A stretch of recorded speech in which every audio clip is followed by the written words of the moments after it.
public's interest in this case, we flexed resources to make sure that we could answer the public signal demand. So do you want us to look through the material and provide it to you, or you do not want us to do that? So it's your testimony that no one was diverted from a criminal matter, that this was a top priority to go through this material to look for Mr. Trump's name. Is that your testimony? That's the highest priority for the FBI?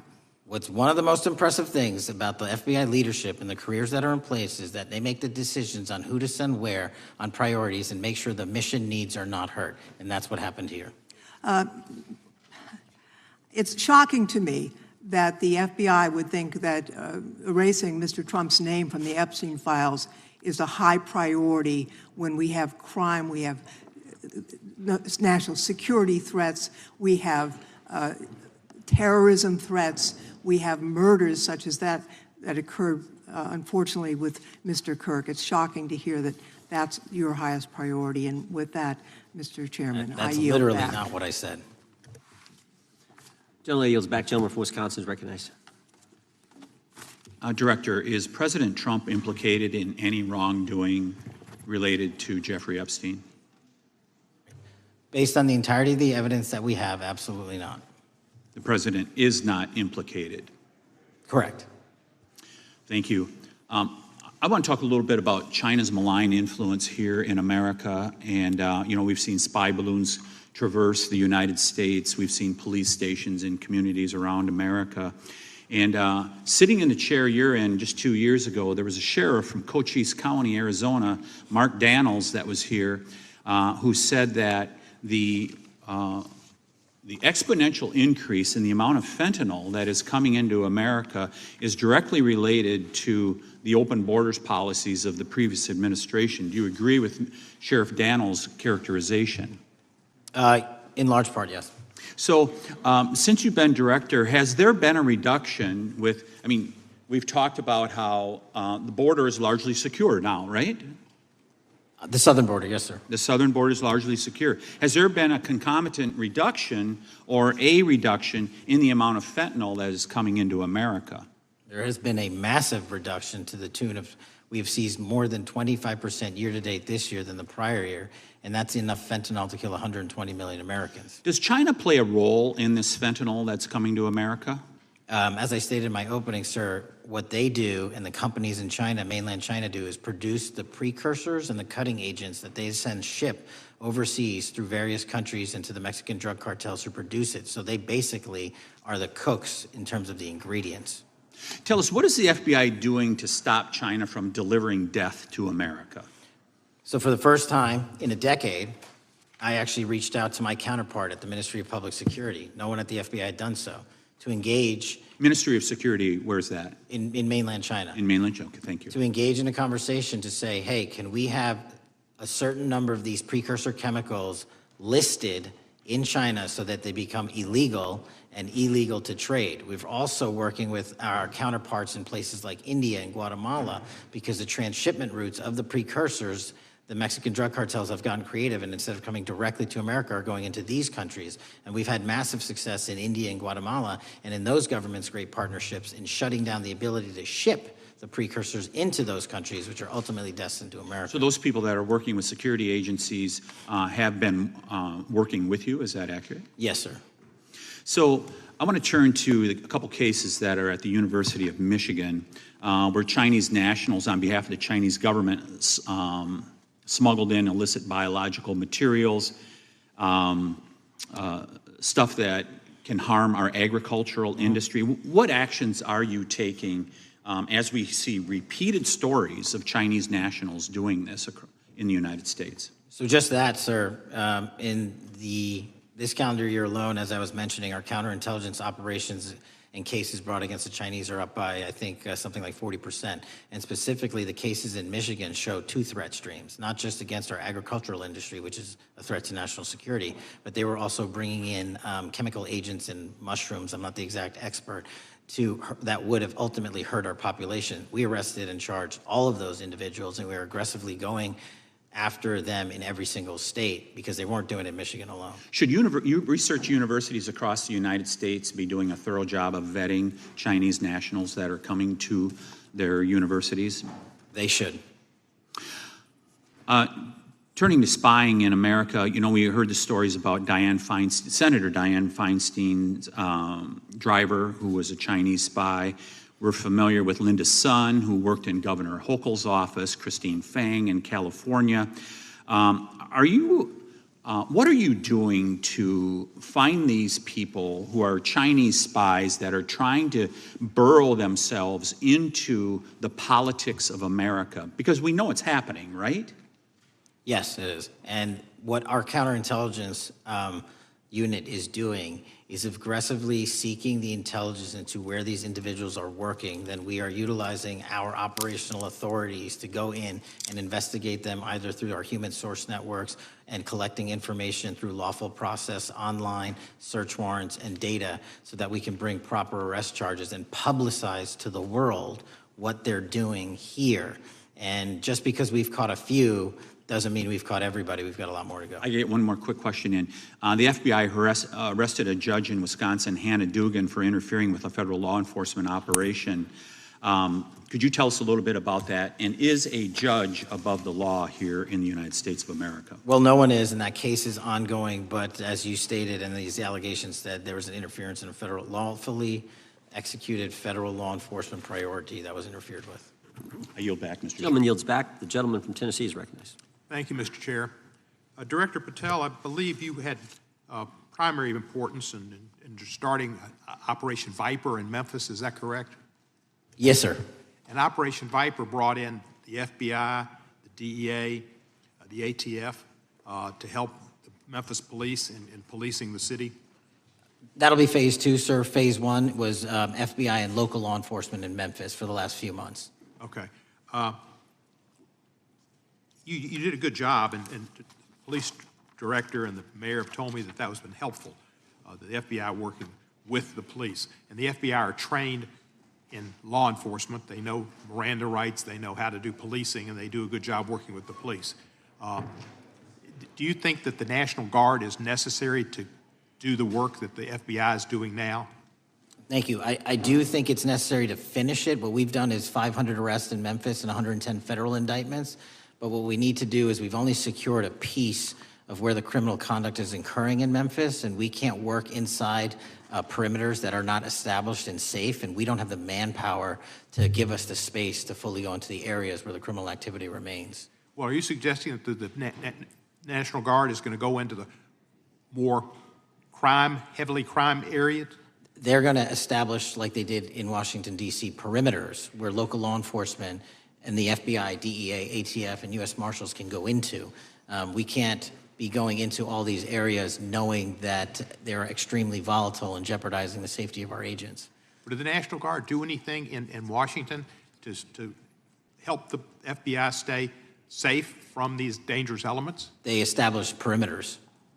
Established perimeter, and the criminals knew about it, so they... It was a visible force, sir, so they kind of saw it. Well, what you did, I commend you for what you did, and I think the FBI coming in, we have a crime problem in Memphis. The FBI has helped, DEA will help, and the ATF will help.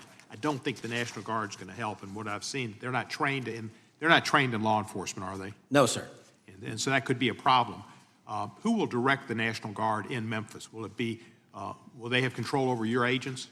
No, sir, they won't. Who will have control over your agents? You? Well, the SAC and then ultimately the chain of command up to Washington, D.C. will control the FBI, but there's a task force that was put together that is going to be led by an interagency. The heads of U.S. Marshals, DEA, and FBI will be working together with DHS collectively on this. Have you visited Memphis before? Yes, sir, I have. So you know how good a city it is. I love Memphis. A lot of us do. And Memphis is a great city, great history, civil rights museum. Might say something about slavery, but that was the history. It needs to be taught. Blues, Elvis. Beale Street. Beale Street, right, barbecue. And people should come. It's not a troubled city. We've got some crime, but it's not a troubled city. We're not troubled, and we love our city, and we hope that the National Guard doesn't come in and cause people to have questions about Memphis because it's a city they should visit. Let me ask you this about, you said that the homicide rates are coming down to an all-time low? In modern recorded U.S. history, yes, When sir. does modern recorded history start? I think the FBI, and I'll get back to you on this, has stats on that going back about 30 years, sir. Okay, I was thinking back to Ozzie and Harriet, and I didn't think you could beat Ozzie and Harriet's time. Secondly, you mentioned the Epstein case. Did any of the women that were victims, and they came up here and had a press conference and all, did any of them contact your office and ask to give information? To my knowledge, no, sir. If they did, let me ask you first, is there a statute of limitations on sex crimes like that, with sex with a minor, rape? The DOJ is the expert, but I do not believe there's a statute on that, limitations on that. So if there's not a statute of limitations, should you not be interviewing those people who know who raped them and the names and the places and give you that information? That seems like that's a treasure trove of information, and it's a serious, serious, serious number of crimes. Sir, I couldn't agree with you more. We've been very public about asking individuals to come forward with new information, and we would run out every single lead on that. Well, I'm sure the women will come forward, especially today, to be sure that they will get an opportunity, because that seems like something we ought to do.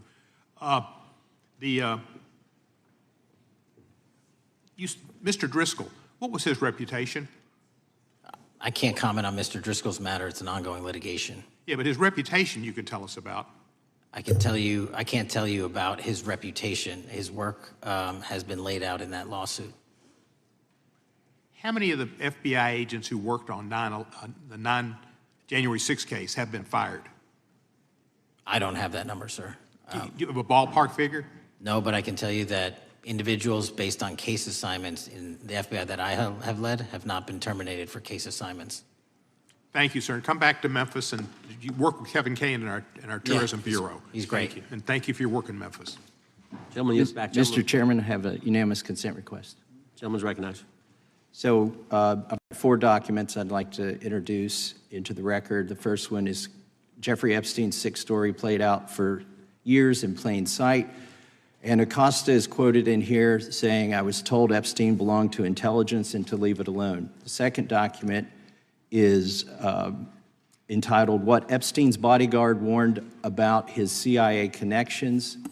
The third document is from Fox Digital. It's titled, "Epstein's Private Calendar Reveals Planned Meetings with Obama Admin Official CIA Chief." And the last document is Wall Street Journal article that highlights Ehud Barak's 36 meetings with Jeffrey Epstein. He was the former Prime Minister of Israel and head of military intelligence for Israel.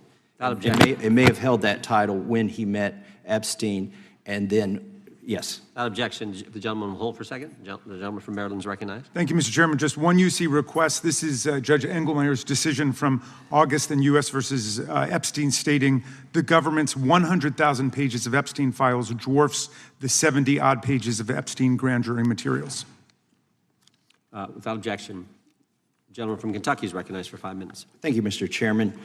Director Patel, I watched some of your Senate hearing yesterday when Senator Kennedy asked you, "You've seen most of the files. Who, if anyone, did Epstein traffic these women to besides himself?"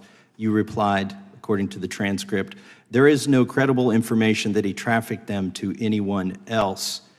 You also said somewhere in the hearing and here today that the problem is that the case files are constrained by limited search warrants from 2006 to 2007, and that the non-prosecution agreement hamstrung future investigations.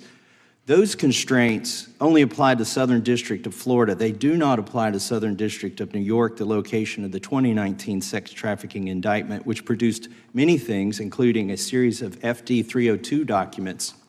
According to victims who cooperated with the FBI in that investigation, these documents in FBI possession, your possession, detail at least 20 men, including Mr. Jess Staley, CEO of Barclays Bank, who Jeffrey Epstein trafficked victims to, victims including minors, such as Virginia Roberts Giuffre, may she rest in peace. That list also includes at least 19 other individuals, one Hollywood producer worth a few $100 million, one royal prince, one high-profile individual in the music industry, one very prominent banker, one high-profile government official, one high-profile former politician, one owner of a car company in Italy, one rock star, one magician, at least 6 billionaires, including a billionaire from Canada.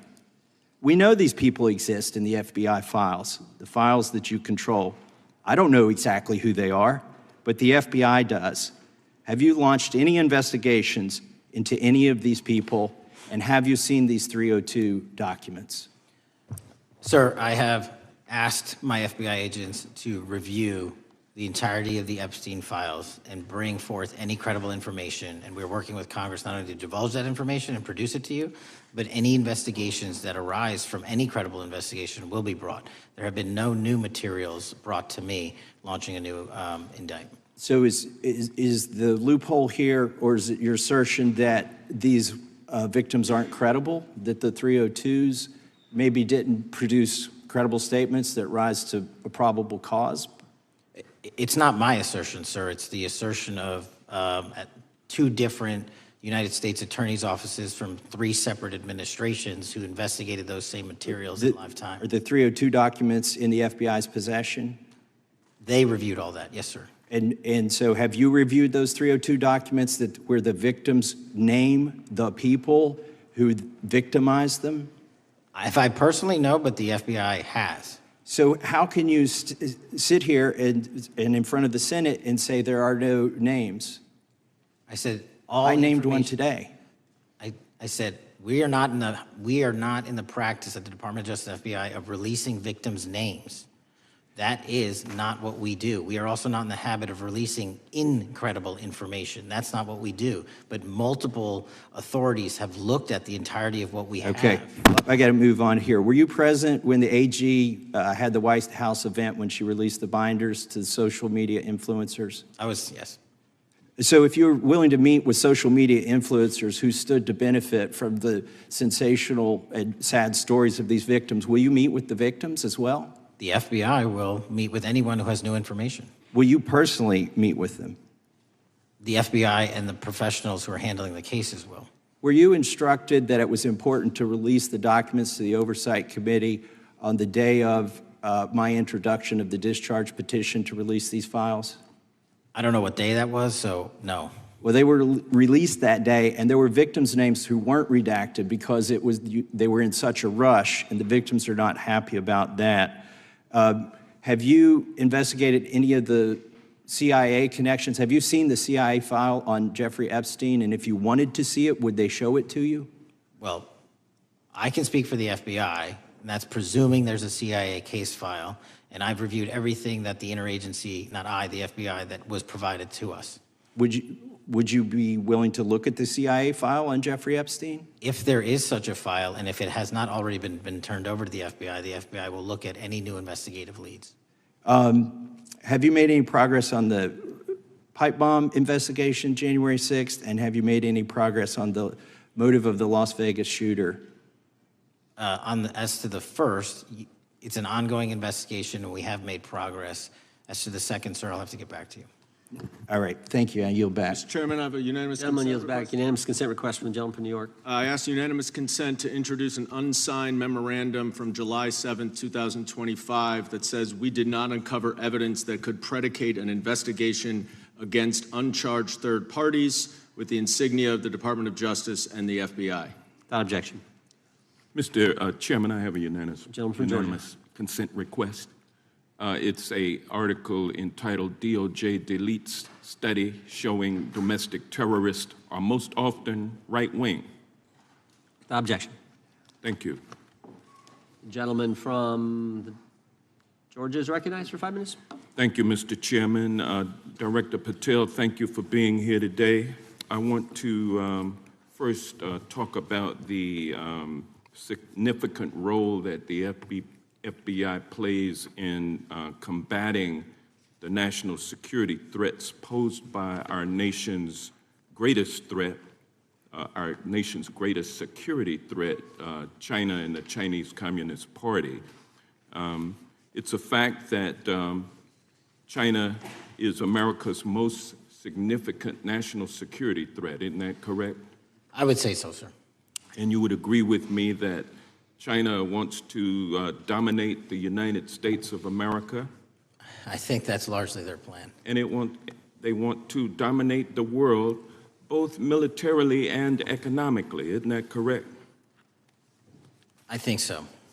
And sir, you've been FBI director for the last, 8 months? 7 months, yes. 7 months, and And during that time, have you held any stock in any companies founded in China?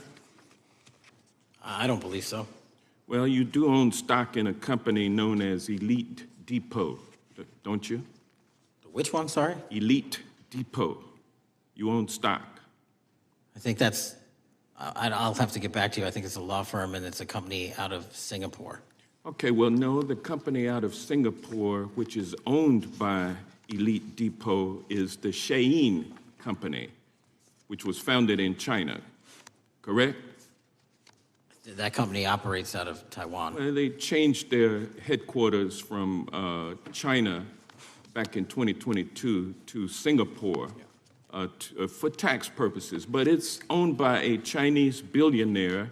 I think his name is Charlie Zhu, and you own stock in the company that owns Shein. Which I disclosed during my confirmation process. You certainly did. And now, do you still hold that stock in that Chinese company? Pursuant to the Department of Justice, who reviewed my material that was submitted during my confirmation process, I was able to hold certain stocks, and they made the decision. You still hold the stocks that you have? You still hold on to these Chinese stocks, these stocks in this Chinese company? I disagree that it's a Chinese company, but I was in the DOJ, when you're appointed, makes a call on what you can and can't possess. Well, now, let me ask you this. Chinese companies steal trademarks, they produce counterfeit products and sell them over the internet on platforms such as Shein. They steal intellectual property. They steal data from American companies. And to me, it seems inconsistent with your role as FBI director that you would own stock in a company that is based in a country that is the nation's premier national security threat. It's like you are putting your own financial security over the security of the nation. I disagree with that characterization. Well, I think the American people look at it like it's a classic situation of the fox guarding the hen house. If the FBI is charged with investigating espionage, economic espionage by companies controlled by the Chinese Communist Party, and you are the director of the FBI, you've got a conflict of interest. Sir, I would just show if there's any intimation that I'm against. Why are you holding on to this stock? It wasn't a decision I made. And it's valued at up to $5 million as of when you last reported, correct? $5 million in stock? No, I don't follow it. You don't follow it, but you're still making money off of it. I don't have any money off of anything. Well, what I have done... Trump's trade policies directly impact the value of that Chinese stock. Won't you agree with that? Which trade policy? I'm not a trade expert. Okay, all right. But I want to tell you this. Crazy on me today. Let me ask you this question. Why are you hiding pedophiles? Why are you shielding pedophiles? Why are you protecting pedophiles? That is maybe the most offensive thing you could say to me, given the numbers. Well, you have not released given the Epstein numbers files of pedophiles. You are aware of the Epstein arrested. client list that was published in the 18,000 The gentleman has emails expired. The gentleman yields back. Can he answer the question? Can I just respond? Of course, the gentleman can answer the question. Since I took over the FBI, there has been a 33% increase. Sir, all of that started under Christopher Your time Wray. is done, but No, it didn't. the witness gets to All of answer that the started question, under and then the we'll go to our previous, next 33. FBI director, sir, and you're coming in here trying to take credit for something that a previous director Gentlemen. instituted and largely brought to conclusion. I take I no think it's credit. been clear that offensive. the It's director offensive. has numbers are so incorrect much also. better than the previous director. It's Dr. Patel, if you want to I take- answer the question. I take no credit. The men and women of the FBI have seen a 33% increase in the number of counterintelligence arrests out of the PRC. So all of a sudden, with you coming in 7 months ago, and, Gentlemen, his time has Heaven on earth. expired. and on the sir, pedophile American public not going to accusation, go for that. We have arrested 1,500 child predators in the last 7 months. Under That's more investigations than initiated by anybody the prior Appreciate directorship. the director's good work, and we really appreciate that the time of the gentleman has expired. We now go to the gentleman from Texas. I thank the chairman. I thank the FBI director for coming before the committee. I assume the FBI director, Mr. Patel, I believe you probably agree with me that there is a significant organized effort on the left side of the political spectrum to advance criminal organizations being able to put more criminals out on the streets. And that what we've seen this in daily action. Are you familiar with the report that came out this last Monday from the Law Enforcement Legal Defense Fund? I'm not familiar with that, sorry. So this report came out this past Monday, and it said that significant amount of the money flowing out of George Soros and other leftist organizations and funders has been funding DAs and prosecutors, and quote, many of these DAs had never managed an office, prosecuted a criminal case, developed organizational policies. In dozens of America's largest cities and counties, this report finds these progressive district attorneys have outsourced core parts of the American criminal justice system to activists and political donors, taking direction and advice on everything from staffing decisions and communication strategy. Organizations, it's a complex web of donors going in through these organizations to put radical DAs and prosecutors out there, putting criminals on the streets. Does the FBI director agree that this exists and is a problem? I will accept the factual representation, and if that exists, it is a problem. The organizations such as TIDES, the Fair and Just Prosecution, Brenner Center for Justice, Partnership for Safety and Justice, the Vera Institute of Justice, the amount of dollars flowing from George Soros through and to these organizations and to the various prosecutors that have resulted in increased crime on our streets, including the brutal murder of the Ukrainian refugee in Charlotte. I bring that up because that is one component of the problem. In addition, we have an organized effort targeting our border. The NGOs, the nonprofits and the deep pockets, the United Nations, charitable organizations, and a long list of over 250 organizations that the Center for Immigration Studies put out that lays out a complex web of organizations that were moving people into our country, knowing that they're dangerous, knowing that they're criminal, associated with taxpayer dollars flowing through the United Nations and donor dollars flowing through organizations, including ostensibly religious ones, putting these dangerous individuals on the street that resulted in fentanyl in our communities, that resulted in the death of Jocelyn Nungare, of hundreds, thousands even, as the director testified, 100,000 people dying from these narcotics every year. All of this in an organized effort, a complete effort by the radical left to use taxpayer dollars and these dollars to put people on our streets. In addition, the extent to which we've seen now with the Southern Poverty Law Center and their hate map targeting, for example, the Family Research Council, where we had a shooting right here in DC over a decade ago, putting Charlie Kirk, putting a target on TPUSA, Antifa, other radical organizations that are very specifically organized in targeting conservatives and ordinary Americans.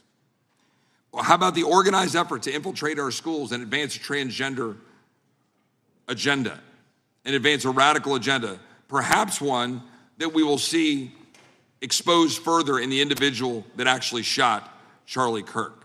So here's my question. Will you as the director, and are you as the director, pursuing all legal channels to follow the truth wherever it may lead on this organized effort, one? And two, do you agree that Congress should take all action necessary to expose this web of dollars that are flowing to undermine our way of life? I got another minute in my time that I'd like to hear from you on this topic broadly. I'll keep it short. Investigatively speaking, we are doing the following. We are following the money. We are following the money in every organization and every person that is violating the federal code. And it doesn't matter what your background or ideology is, we are following the money. We are using legal process to following that money, issuing subpoenas to follow that money, using grand juries to follow that money. And when we have results to recommend for prosecution to the Department of Justice, we will do that. And we will continue to publicize documents through Congress, yes, when we make these findings. Mr. Chairman, I'd like unanimous consent to insert the record outsourcing justice by the Law Enforcement Legal Defense Fund that I alluded to before. I would ask unanimous consent to add a 2024 list provided by the Center for Immigration Studies on these United Nations and other affiliated groups that are responsible, over 250 of them, for moving individuals into our country in a coordinated effort. I would like a unanimous consent to insert a letter that I sent that currently has 33 members of the United States House of Representatives have signed on it, calling for a special select committee to pursue the organized effort from the radical left to target our way of life and undermine our security by putting criminals on the street and having our borders being wide open and putting us in danger. Without objection. With that, I would yield back. Without objection. Gentleman yields back. Mr. Chairman, I have a couple of unanimous Gentleman's consent requests.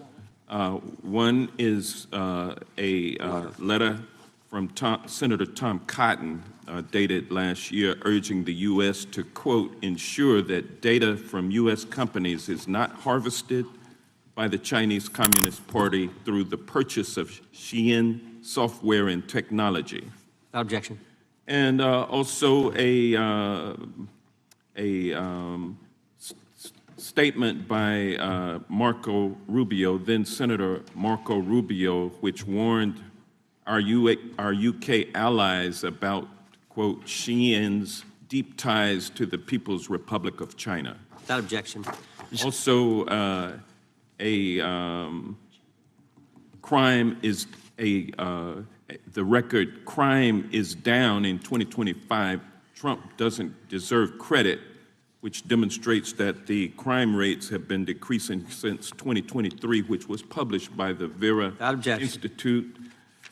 Also, a unanimous consent request to enter into the record a NPR report from July of 2024, GOP vows to make America safe again. Statistics contradict their growing crime claims. Without objection.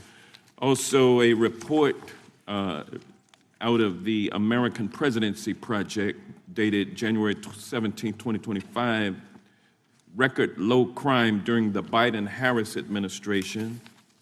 Without objection. Also, Joe Biden is correct that violent crime is near a 50-year low, which was a PolitiFact publication of May 2024. And last but not least, a FBI releases 2024 reported crimes in the nation statistics. These are FBI statistics published on August 5th, 2025, which details decreases in murder, rape, aggravated assault, and robbery in 2024.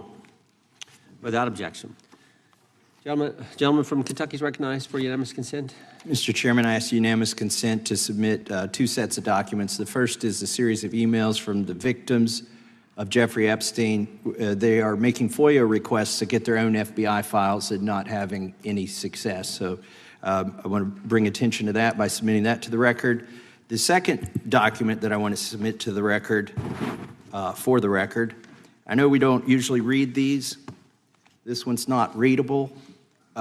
It's completely redacted for the most part, the first 50 pages. This is actually the search warrant that was served on James O'Keefe for a diary that he had already given to the government 2 months before. And as it turns out, there were no indictments here, yet he still doesn't know why he was raided, and I think he deserves to know. So, without objection. Thank you. The chair now recognizes the gentleman from California.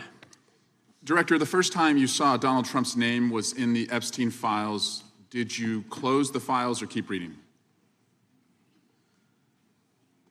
I have reviewed not the entirety of the files, so you haven't reviewed all of the Epstein files? Personally, no.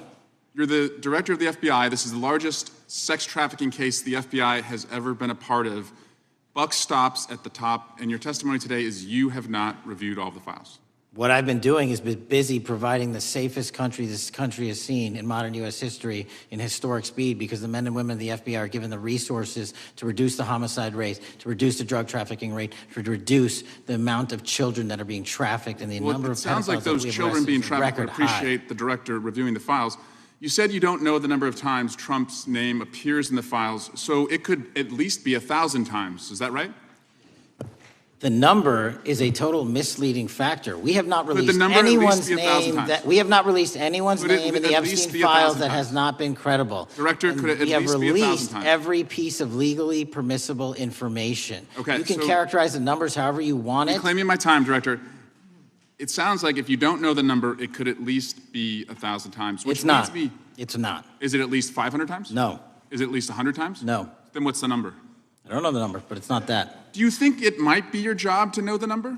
My job is to provide for the safety and security of this country. My job is not to engage in political And that innuendo includes protecting so you can go sexual out to the assault victims. sticks and get your 20-second hit in your fundraising reclaiming my article. time, But Director. keep going, reclaiming your time, because the Director, people of California If are being Trump- if the underserved by president- your If the representation. president is not implicated, why not release everything that involves him? We have released everything, the president and anyone else's side, that is credible and lawfully be able to be released. Your fixation on this matter and baseless accusations that I'm hiding also child Mr. Massey's pedophiles is disgusting. interest. Anyone that says that needs to look at the stats alone. And go back to the state of California, who's receiving the biggest surge in FBI resources through my redeployment because the cities of Los Angeles, San Diego, and San Reclaiming Francisco my time, need it. Director. Remembering your oath to tell the truth, did you ever tell Donald Trump his name is in the files? I have never spoken to President Trump about the Epstein files. Did you ever tell the Attorney General that Donald Trump's name is in the Epstein files? The Attorney General and I have had numerous discussions about the entirety of the Epstein files and the reviews conducted by our team. Did you tell the Attorney General that Donald Trump's name is in the Epstein files? And we have released where President Trump's name is in It's the a simple attorney's question. file. Did you tell the Attorney General that the President's name is in the Epstein files? During many conversations that the Attorney General and I have had on the matter of Epstein, we have reviewed The question is painstakingly simple. who Did you can tell be- the Attorney General that Donald Trump's name is in the Epstein files? Yes or no? Why don't you try spelling it out if Yes you're or going to mock no, me? Director? Use the alphabet. Yes or no? No? A, B, C, Director, D, E, F? it Don't sounds wanna like do you it? don't want to tell us. Did you tell the Attorney General that Donald Trump's name was in the Epstein files? Why don't you try serving your Director, constituency did by you tell the focusing on Attorney reducing General violent that Donald crime in this Trump's name- country and the number of pedophiles that Director, are legally reclaiming harbored my time, in your Director. sanctuary cities in Director, California? reclaiming I'll my work with time. you on that. Do Regular you wanna order, Mr. work with us Chairman. on that? Director, Time reclaiming my belongs to the time. gentleman from California. Did you tell the Attorney General that Donald Trump's name is in the Epstein files? Yes or Question no? has been asked and answered. You've not answered it, and we will take your evasiveness as a consciousness of guilt. Director, did Donald Trump ever say to you, just find and release the entire truth? Don't worry if I'm in it? The instructions from the administration were to release all credible information, and we have done that. Did Donald Trump ever provide information about Jeffrey Epstein as an informant? Donald Trump has not been, and I can only speak for the FBI, an informant of the FBI. So, Director, you've played this cute shell game where you say you can't release everything because the court has said that it legally is not allowed to be released, but the court calls bullshit. Judge Richard Berman said that when you went to the court, quote, information contained in the Epstein grand jury transcripts pales in comparison to Epstein investigation information and materials in the hands of the Department of Justice. So let's move on, Director. You wrote a book called Government Gangsters. You identified 20 individuals in that book. You put me on that list at the top of the list. Thank you. My children find it flattering. 20 of those individuals have been investigated or have had adverse actions. Director, considering that you have identified these people as, quote, government gangsters, will you recuse yourself from making any investigation decisions about these individuals? Anyone that has been terminated at the FBI has been done so No, the because question they failed again. to meet the muster in Director, their constitutional I will obligation. work on the No. audio-visual capabilities. I'm of going to the rooms. I borrow don't think your you can hear me. terminology and call I'm reclaiming bullshit my on your time. entire career in I'm Congress. reclaiming my It has time, been a Director. disgrace to the American Director, I'm people. reclaiming my You time. can reclaim your Will you time all you recuse want. yourself? Mr. Chairman, you're going to allow a witness to speak this way? Mr. Chairman, would you give recuse yourself, The gentleman has no time to Mr. Chairman, would you Mr. Chairman, admonish the point of- witness not to insult members? The gentleman has no time. Mr. Chairman, the just committee will remember. quick point of order. Could the gentleman be extended an additional 20 seconds to complete his thoughts since the witness decided to interrupt him And continuously? then the witness will be able to respond if he wants. We'll make sure Thank he has you. time to do that. My question Gentlemen, is, continue. will you, Director, recuse yourself, yes or no, from investigating or making decisions about the 60 individuals, including myself, that you identified as government gangsters? Yes or no? Time of the gentleman has expired. The No. witness may respond if he would like. And the answer was no, as I heard. Correct. Okay. The gentleman from Wisconsin, the gentleman yields back. The gentleman from Wisconsin is recognized for 5 minutes. Thank you, Chairman. Thank you, Director Patel, for being here today. I wanted to talk a little bit about the assassination of Charlie Kirk and the FBI's subsequent investigation. I know it's really sensitive, and you know, you can make the call as to whether or not, obviously, it's something that you can respond to, but I think it's still fresh on many people's minds. I want to congratulate you and Utah law enforcement for the work you did in identifying the suspect and apprehending him. According to public reports, and I think this is what maybe it's, I still have questions about, and maybe the public does. According to public reports, the alleged shooter arrives on the Utah Valley University campus nearly 4 hours before the shooting. Was that your understanding? Is that kind of? I'll let the public reports reflect themselves. I don't have the exact timeline. Okay, so we don't have any idea kind of his prep or how he set up or how he utilized that time when he first showed up on campus? All of those are being currently investigated through our cell phone analysis and through our witness interviews, and the state of Utah has now announced charges seeking the death penalty against this suspect, so we're a little limited in what we can continue to say. Sure, I understand. And the suspect, like you referred to, is then captured on security footage jumping off the roof of the alleged shooting location, the Losey Center. Do we have any idea how the suspect got up on the roof in the first place? I think for members of Congress, especially after Butler in Pennsylvania, it's just unimaginable that there could be some type of security breakdown prior to an event of that size where somebody could access a rooftop. So not commenting on the case, but having gone to the crime scene and walked the steps that we believe were taken, the roof was actually readily accessible through an exterior stairwell, so anyone could have gotten on it. Okay, okay. The suspect flees on foot to kind of this wooded area where he drops the rifle, wraps it in a towel, and then proceeds to his staged vehicle and basically drives home. So do we have any idea what the towel was about? Was it used later to identify a place where the firearm was left, or? What we can tell you is the towel, there was a screwdriver found on the rooftop, which DNA was collected off of, and the towel was found wrapped around the firearm in question in a wooded area next to the campus. All have been processed for DNA. And then, according to the suspect's roommate, there were allegedly messages on instant messaging platforms, specifically Discord, suggesting the towel may have been used to identify that weapon's location. So the public reports have suggested that the shooter acted alone. Do we still believe that that's true? Do we have any idea as to whether or not those Discord messages led us to believe that the shooter may have had help in any way or assistance? I can only speak to the FBI's investigation, and our investigation is ongoing, and we are interviewing any of those individuals involved in that chat and other individuals in the area. Very good. And so my suggestion, if there are accomplices, I'm sure this is something that the FBI is going to continue to investigate fully and thoroughly into the future. Yes, sir. The reason I ask that is because I don't know that that was necessarily the case with Butler, Pennsylvania. So thank you so much for your persistence kind of in this matter. There's still a lot of public questions that need to be asked. Let me shift to another topic very quickly. On July 31st, 2025, the DOJ and the CIA declassified the annex to Special Counsel John Durham's 2023 report on Operation Crossfire Hurricane. The 29-page Durham Annex contains previously classified information about, among other things, the investigative referral of the Clinton campaign plan. Why would somebody place documents in a burn bag related to this case? That case is very much ongoing, so I can't comment on the stylization of the evidence we're collecting. Can you comment at all on the Durham Annex as I described it?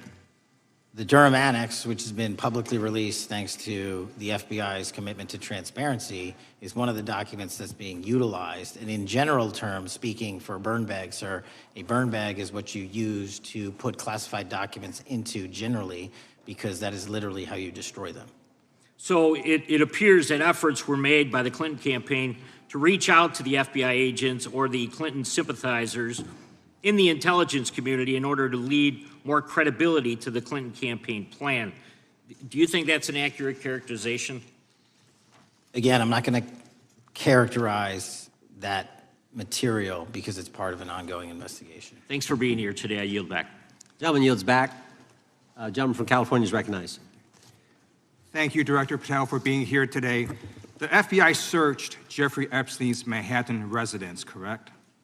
I believe that happened in 2018. I think there was 2 locations, sir. It's 2019, and in that residence, the FBI found a safe, correct? I don't have the catalog of evidence in front of me. In that residence, the FBI found a safe, correct? I'll accept your representation. Okay. And in that safe, the FBI found topless and lewd photographs of girls, correct? Again, sir, I'll accept your representation. I don't know. Thank you. It was all over the media at the time. There's a New York Times article that says Jeffrey Epstein is indicted on sex charges as discovery of nude photos is disclosed, dated July 8th, 2019. And the Times reports a trove of lewd photographs of girls was discovered in a safe inside financier Jeffrey Epstein's Manhattan mansion. Author Michael Wolff has conducted numerous interviews of Jeffrey Epstein. I'm going to play for you a video clip of what Michael Wolff said Epstein told him was in the safe and what he showed the author was in this safe. So let's please play that clip now. Elected. And I was sitting talking to Epstein, and he said, "Wait a minute, I got to show you something." And then he went into his safe, and he came out with photographs. They were Polaroids, I think, and he kind of spread them out like playing cards, and it was Trump. I mean, I think there were a dozen of them, and it was Trump with girls of an uncertain age at Epstein's Palm Beach house, where all of the things that he would ultimately be accused of took place. And I remember very vividly 3 of them. There are 2 in which Trump is, the girls, topless girls, are sitting on Trump's lap. And then a 3rd in which he has a stain on the front of his pants, and the girls are kind of pointing at it, sort of bent over, laughing. So, Director Patel, I'm going to ask you a very broad and general question. As you know, Donald Trump and Jeffrey Epstein were friends. There are, of course, photos showing Donald Trump together with Epstein, correct? I don't have the entirety of the photographs, but I think they've been photographed in public together. All right. Are there any photos showing Donald Trump with girls of an uncertain age? No.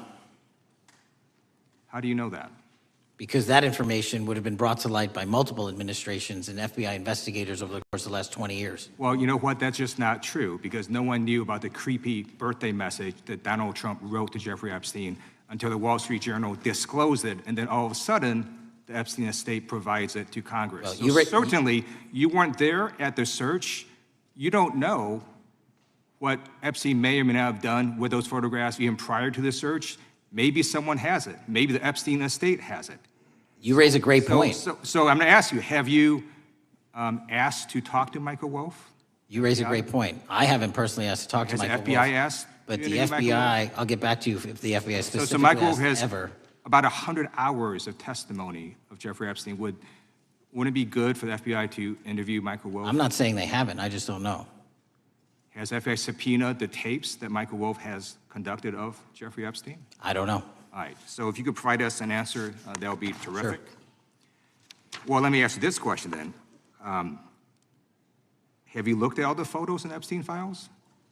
I have looked at all the information that the investigators who investigated this case have provided to run out credible leads. And in the Epstein files, was there that creepy birthday message that Donald Trump had written to Epstein? No, that's what I was trying to tell you. You raise a great point. The estate of Jeffrey Epstein has a voluminous amount of information that they have not released before.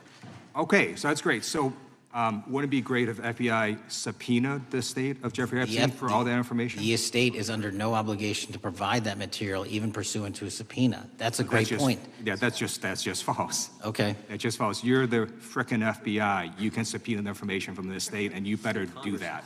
I'd like to move literally on. not how it works. I'm going to move on now and talk about Epstein's client list. You confirmed that it exists. Attorney General Pam Bondi confirmed earlier this year that it exists. So I just want to ask you a simple question. Is Prince Andrew on Epstein's client list? The material related to Prince Andrew has been made public. Is Prince Andrew on the client list? We have released the index of names All right, that were in Jeffrey Epstein's. Is Donald Trump on Epstein's client list? The index has been released, and the index will speak for So itself. I'm just going to say, America is a huge red flag. The FBI director could not answer whether Donald Trump was on Epstein's Gentleman's time client has list. expired. I Chair yield now back. recognizes the gentleman from Virginia. Thank you, Mr. Chairman. I want to thank the director for being here and for his work over the last several months, removing the taint of partisanship that has infected the intelligence community over the past several years under the last administration, under the last several directors, standing up for law enforcement, standing up for the brave men and women who work in your agency.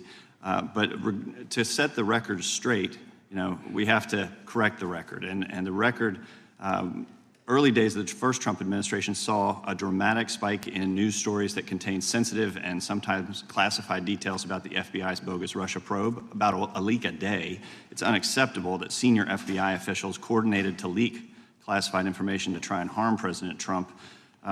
Documents produced to the committee in August of this year revealed that the FBI interviewed a former intelligence committee staffer who gave details on a systematic process through which leaks of classified information were affected by then Chairman, now Senator Adam Schiff. Were these findings escalated within the Bureau's chain of command, and if so, to what level? Sorry, were the findings escalated? Were these findings that were given to us escalated within the Bureau's chain of command, and if so, what level? Did you receive this information? That entire matter is currently under investigation by the people at the FBI that handle leaks of classified information. All right, it's good to know that there is an ongoing investigation. Can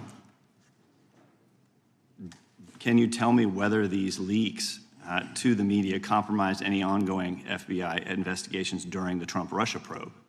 I can tell you, generally speaking, the leaks of classified information are detrimental to any work the FBI is doing. Now, former Director James Comey testified before the Senate Judiciary Committee that he had never been an anonymous source, nor authorized anyone to be an anonymous source in news reports about matters relating to the Trump investigation or the Clinton investigation. Was Comey's testimony true? In reference to Director Comey, I'm very limited in what I can say because of what the current status of those matters are with the FBI and the Department of Justice. When I am able to make those public, I will. Can you tell me if there's an ongoing investigation there? Again, without identifying any individuals related to the information you're generally speaking about, there is an ongoing matter that has been under review by the Department and the FBI for some time. Because we know that the documents that we received last month revealed that former Director Comey used Columbia University law professor as a conduit to leak stories to the media that contained classified information. Let me move on to the way that the FISA process was weaponized by past directors.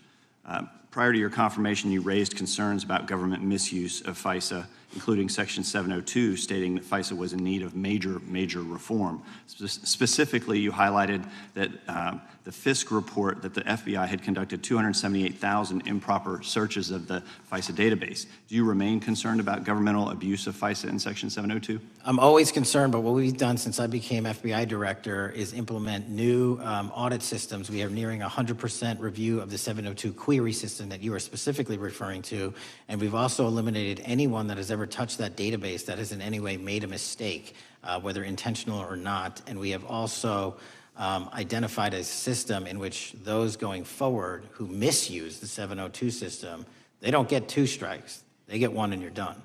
Okay, I'm glad you mentioned you're continuing to audit because, as you know, in May, the New York Times reported you closed the FBI's Office of Internal Auditing. Can you explain why you decided to close this office?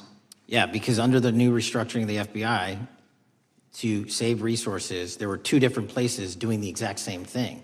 We have a specific division dedicated to audits. I didn't need another audit system doing the audits again.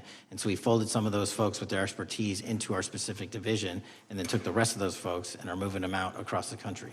Under previous FBI leadership, FBI agents were found to have lied to the FISC. There have been hundreds of thousands of violations of the querying standards. In light of past violations, what action is the FBI taking to ensure that similar abuses do not occur in the future?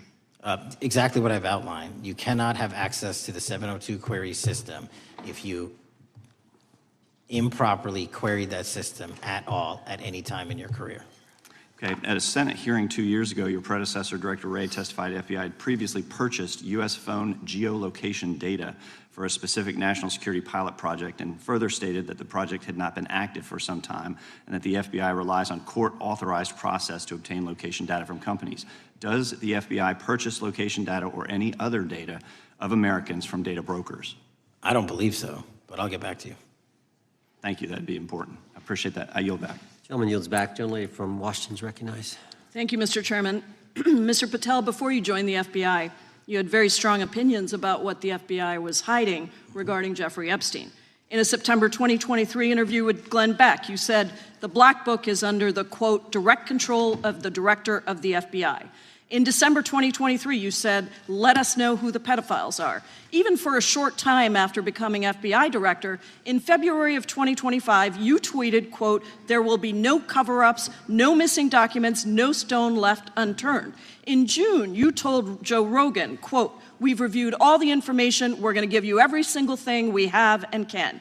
But then suddenly in July, everything changed. You and Attorney General Pam Bondi released one video and said that there was nothing more to see. Your July memo says you uncovered more than 300 gigabytes of data and physical evidence, but that you had decided no further disclosure would be appropriate or warranted. That is a quote.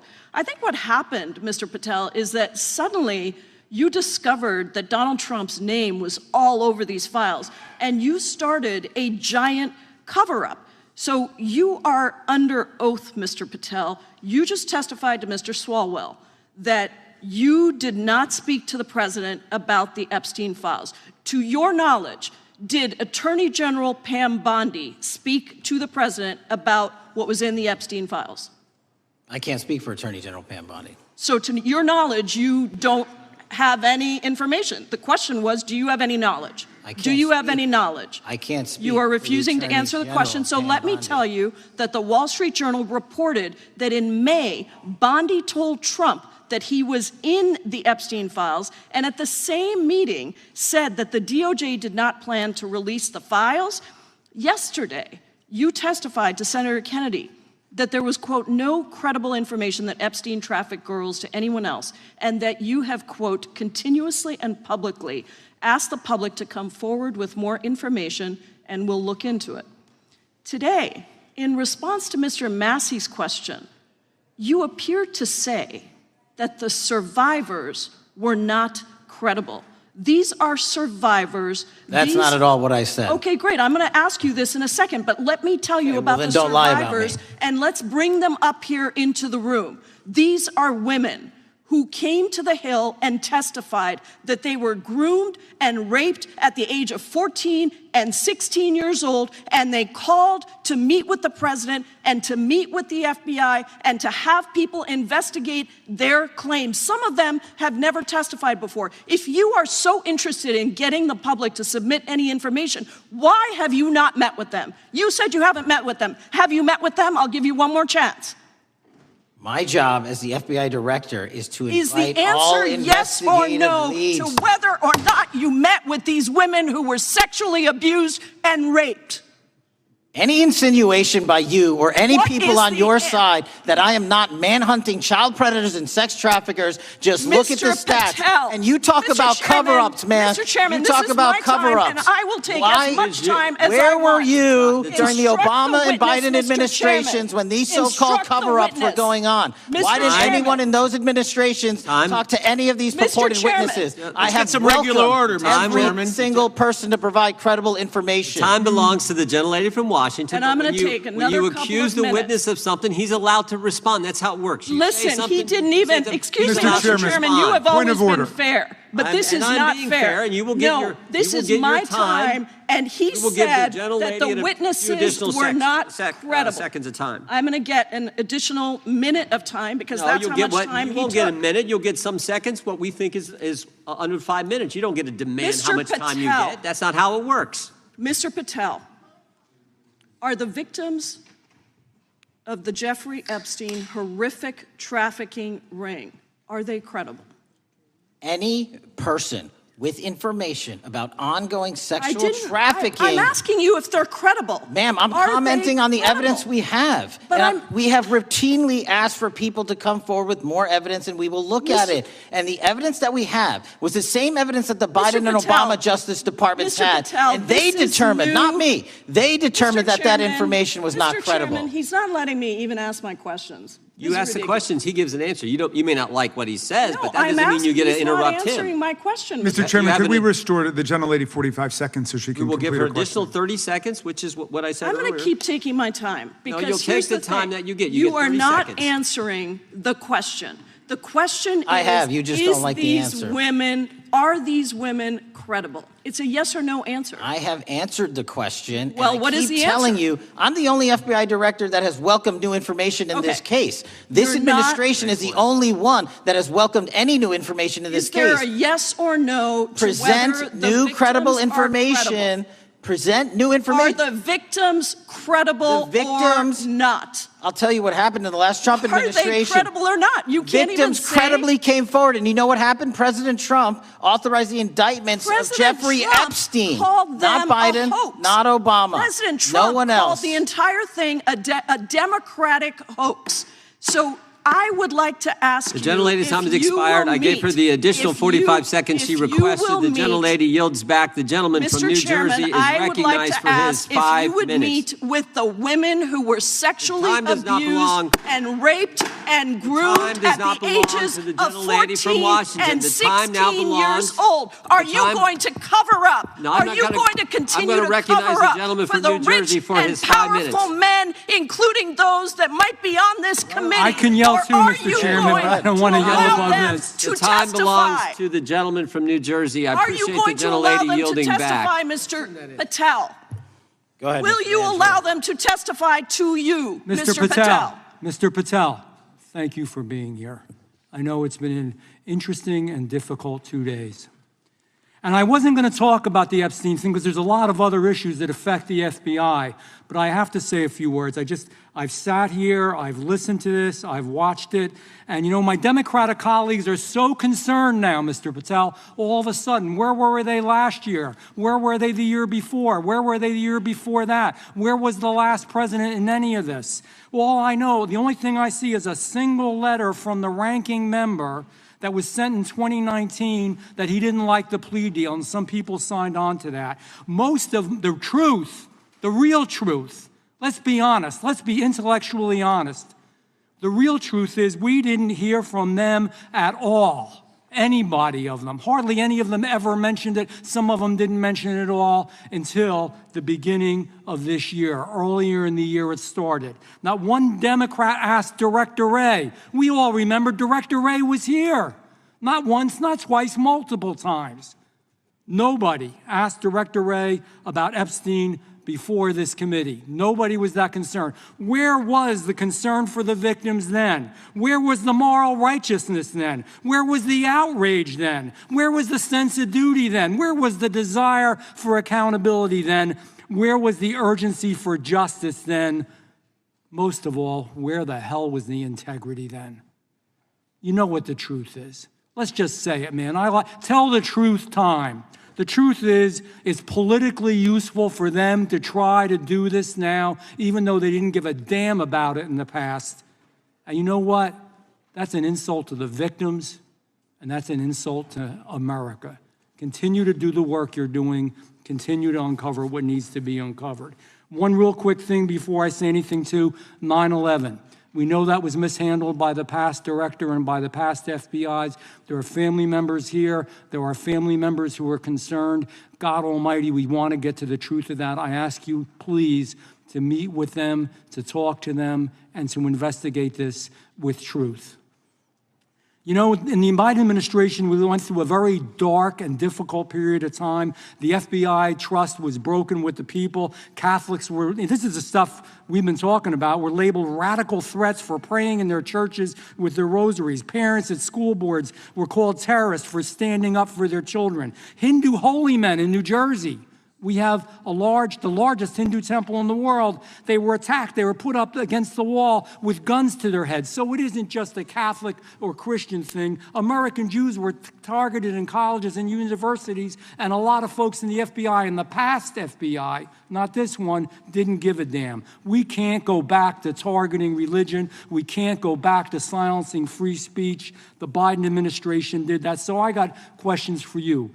Hopefully thoughtful questions that you can answer for us in a thoughtful way.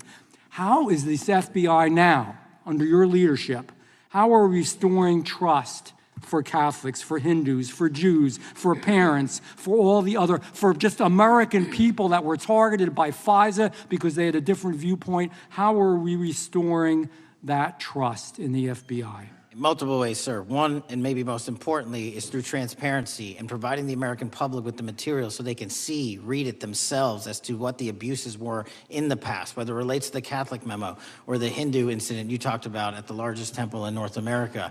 Any institution of faith and any member of faith will not be investigated by this FBI because they are men and women of faith ever, period. And nor should they. Nor should they. I don't mean to interrupt you, but my God, of all the amendments to the freedom of speech, freedom to believe in what you want to believe in, I know you're standing up for that. Continue. I'm sorry. No, that's it. Sorry. Okay. The Richmond memo was driven by a reliance on sources. The Southern Poverty Law Center, you know, the words sound nice, but the organization's not so nice. And we've seen the Anti-Defamation League distort data that counts as violence.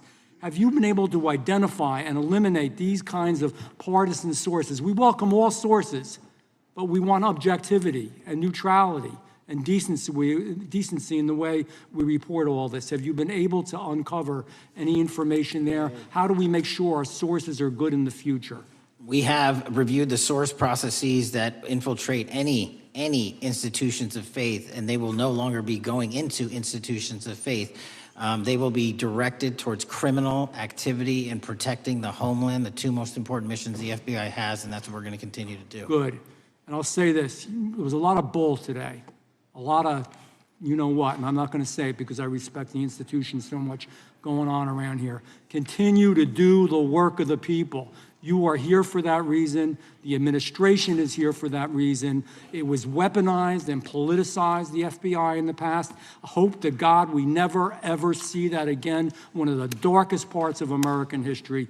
Thank you, Mr. Patel. I yield back. Mr. Chairman, I have a unanimous consent. Gentleman yields back. The gentleman from New York is recognized for UC. I would like to introduce a CNN article that explains how an alleged top leader of the MS-13 gang was dismissed. His case was dismissed in Brooklyn so that he could be deported back to El Salvador, even though he was charged with murder.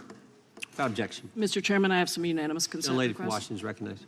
I ask unanimous consent to enter into the record an article titled "Justice Department Told Trump in May that his name is among many in the Epstein files." Without objection. I have another one that is a July 2025 article by the New York Times entitled "How a Frantic Scouring of the Epstein Files Consumed the Justice Department," stating that DOJ and FBI employees reviewing the Epstein files were instructed to flag any mentions of Trump and other celebrities. Without objection.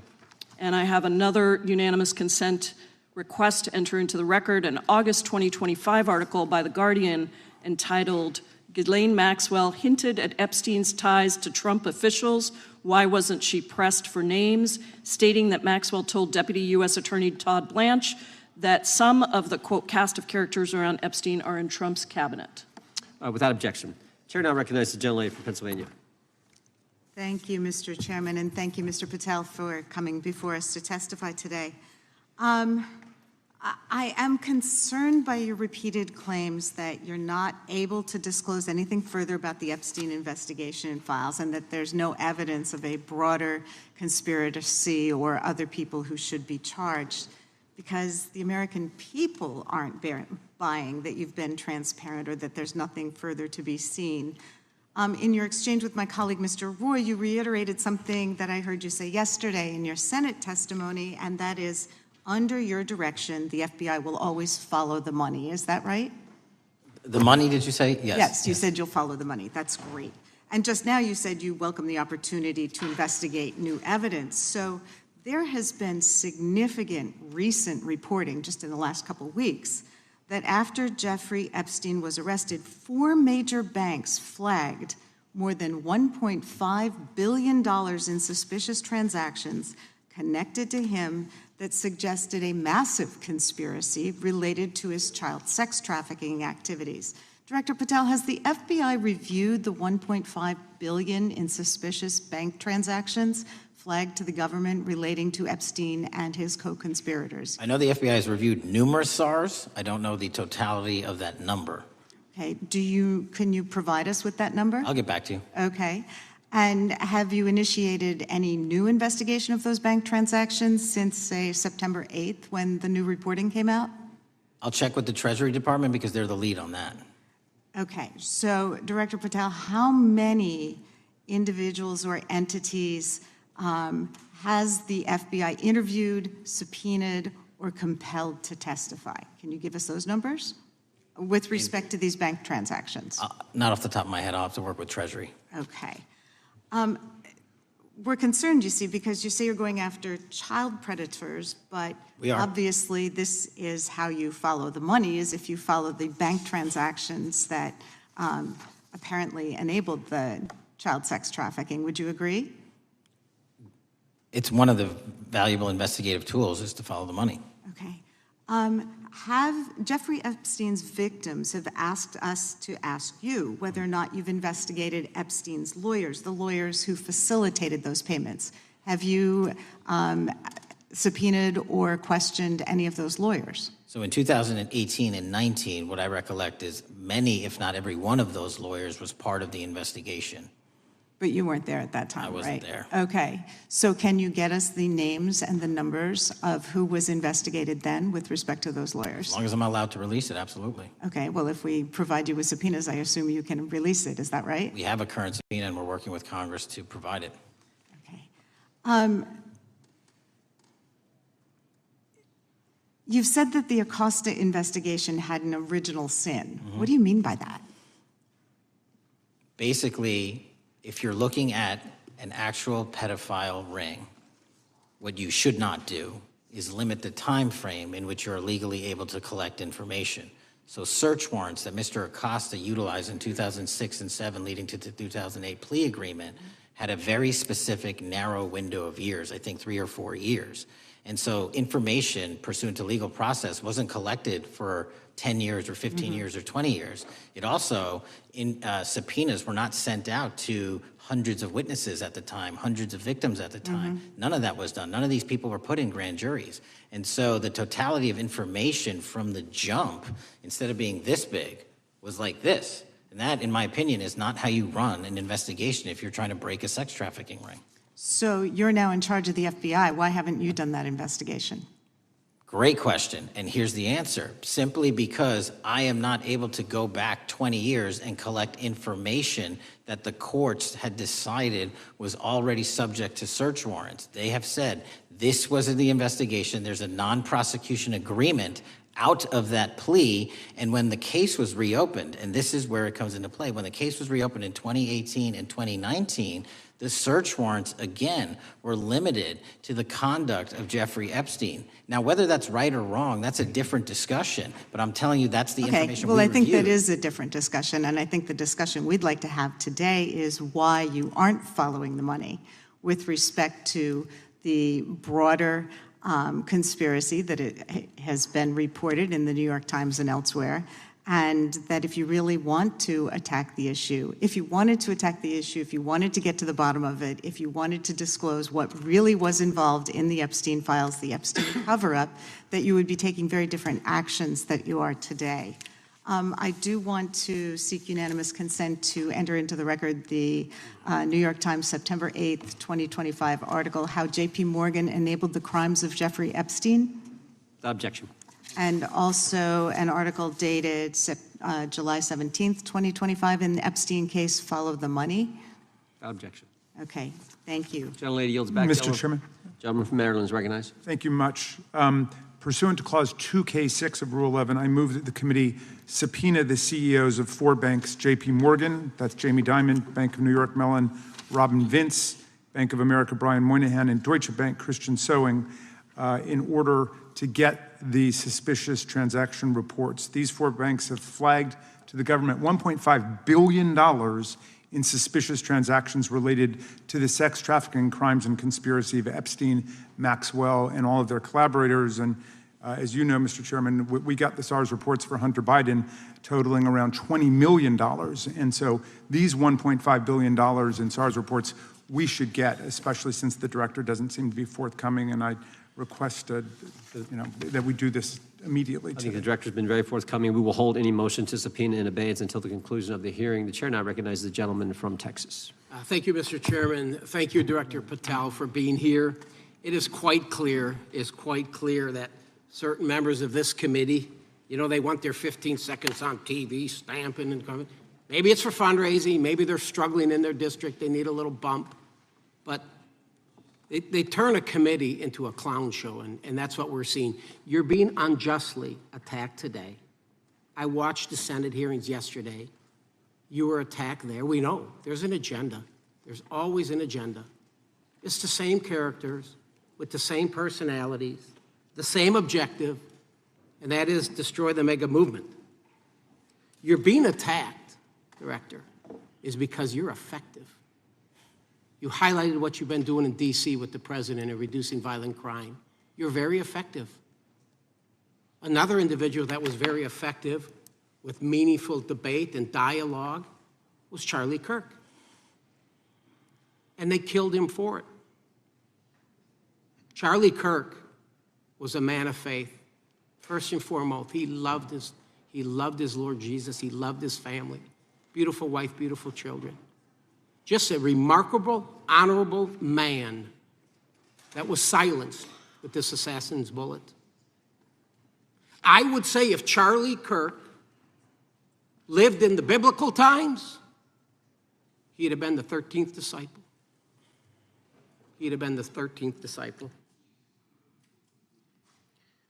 We have a new committee, if you're not aware, a new select committee regarding January 6th. I'm honored to be on that committee. I'm looking forward to working with other members to expose truth, questioning federal agencies that were involved on January 6th, like the FBI, played a role, but we don't really know, Director, to what extent. We don't know. The January 6th sham committee was not formed by Nancy Pelosi to seek truth. It was nothing about getting to the truth about January 6th. Their sole mission was to damage Donald J. Trump and end his political career. And everybody knows it. That's what the purpose was. You know what's nice, so I kind of get to ask the question, though, how did that work out for you? Donald J. Trump is back in the White House, and America loves him. I spent 30 years in law enforcement, retired sheriff from a large county in the great state of Texas. I've seen, Director, I've seen more enthusiasm and support for law enforcement today because of what you and Donald Trump have done over the last 8 months to protect the American people. The American people couldn't count on their government to protect them. Crime is rampant. And now we have a president and an administration that puts the American people and their safety first. It's interesting, a few minutes ago, a classmate reached out to me and sent me I told him, I said, yes, we got Director Patel in front of our committee today. And Andy Kane wanted me to tell you. He said, quote, tell him we love him. Tell him we love him and all the brave warriors exposing the deep state. Kash, you're a great American, sir. You're a great American. Your work as the director of the FBI is commendable. It's commendable. And I want to thank you, sir. Thank you for your service. Keep up the good fight, brother. Don't let him tear you down. Keep up that good fight. You have it in you. With that, sir, I yield back. Gentleman yield to me.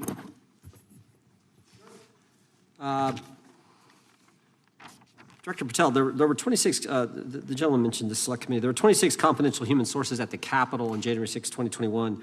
4 entered the Capitol and thereby broke the law. Do you know if those individuals were being paid by the Ray FBI? So we've provided 600 pages of documents to this committee alone regarding January 6th. That's 600 pages more than any of my predecessors. Yep. Generally speaking, confidential human sources are always paid by the FBI. That's how it works. I can't speak to the specifics on each one and how much they make. And we appreciate it. We've reviewed some of that material, and you've given us a lot of material that we didn't get from Director Ray. That specific question, I think, is important to the American people. Were people who were confidential human sources of the FBI who broke the law, one was recommended for prosecution, my understanding is, by the information we've received from you. Were they actually paid by the very taxpayers who may have got charged with the same offense? I think that's important for us to understand. I'll get back to you on that. Thank you. Chair now recognizes the gentleman from California. Thank you, Mr. Chair. Welcome, Director Patel. I want to focus a little bit on domestic terrorism. We have a graph here, data up to 2021, but as you can tell, domestic terrorism is on the rise. Nation, our citizens under threat. We saw the assassination of Charlie Kirk, 2 assassination attempts on the president, school shooting, Minnesota last month, and closer to home, just a couple of days ago, Huntington Beach, peaceful vigil for Charlie Clark, infiltrated by neo-Nazis who essentially made the local individuals attending that event fear for their safety. All of us know that a lot of these domestic attacks are by lone wolves, but yet they do leave clues, social media or elsewhere. Director Patel, you're it. You're the thin blue line. The FBI, your job to protect our citizens back home from those that would harm us. You have to find the needle in the haystack. Takes a lot of work, a lot of resources. Talking to my local sheriff this morning who said they're concerned. Federal cuts to local grants that help them do the job. Then, of course, let's not forget about other threats that are coming before us, like high-tech fraud. Local senior recently was talking to me about a text she had gotten, a demand by the IRS to send a payment immediately, or the IRS agents were on their way to arrest this individual. Pretty gutsy stuff by folks probably from Europe, North Korea, Russia, China, people, okay, going after those precious savings our senior citizens rely on. Yet the president's proposing a budget cut of $500 million or more to your organization, the FBI. You've said that that'll essentially equate to about 1,300 less jobs at the FBI. So I'm going to ask you essentially, what is it that we can do to help you do your job? Little concerned. Friday night lights. One of the events I love to do on Friday nights, go to the local high school football game. Sit there at the stadium and you always say, what if? What if? You're the thin blue line. Can you do your job cutting $500 million from your budget? Thank you, sir. I think we are doing our job, and the distinction is with the budget that we have, we are flexing more resources to the field. California is receiving the largest FBI plus-up of any state in the union due to that plus up. They're not getting a reduction. No state is getting a reduction. Every state is getting a plus up. And so I'm utilizing the money that we have to first plus it up. And the empty vacancies that we have, those haven't been filled in years, not under my leadership. Here's my concern. You're going to do well, you're doing more with less, is what you're saying. Yet we're about to vote on a budget that has $88 million more to protect members of Congress, the executive branch, and the Supreme Court. There's a contradiction here. Back on Main Street, we're saying you can do more with less, you can protect them with less money, yet here in Washington, we're saying we need more money to protect members of Congress.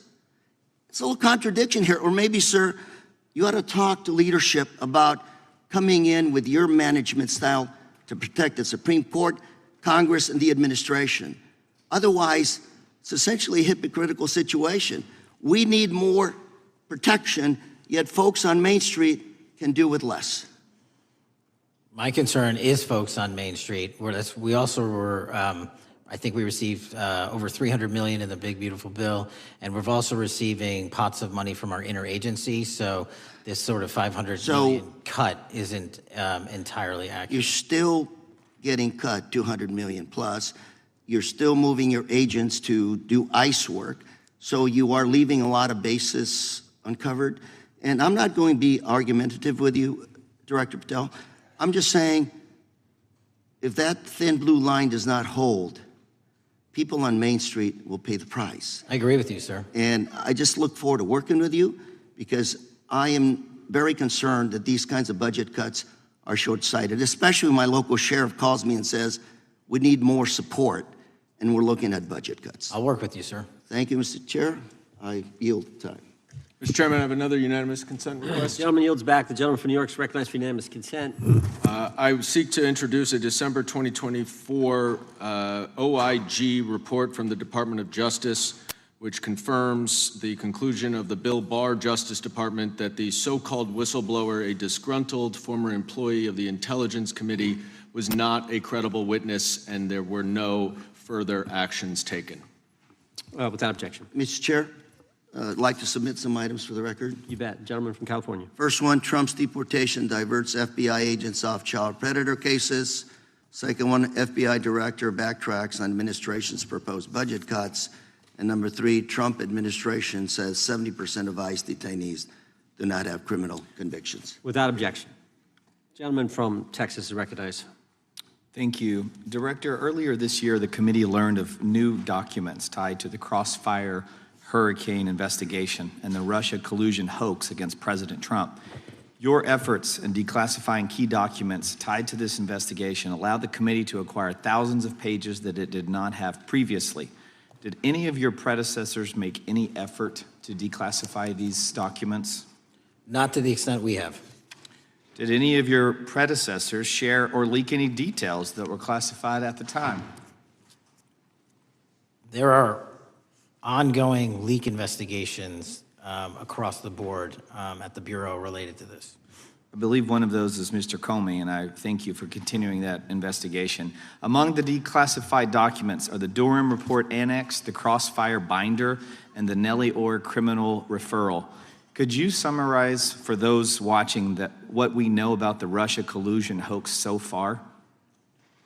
Well, sir, I think the record will speak that the Russia collusion matter was perpetrated by a political party to go overseas and obtain information from a foreign intelligence asset, only to have that information, which was demonstrably false, turned over to the FBI, who walked into a federal FISA secret court and asked for a secret surveillance court order and lied to the federal court, and we know that because someone was convicted of it, and only to surveil the political opponent. So that is a massive scandal. We helped expose it.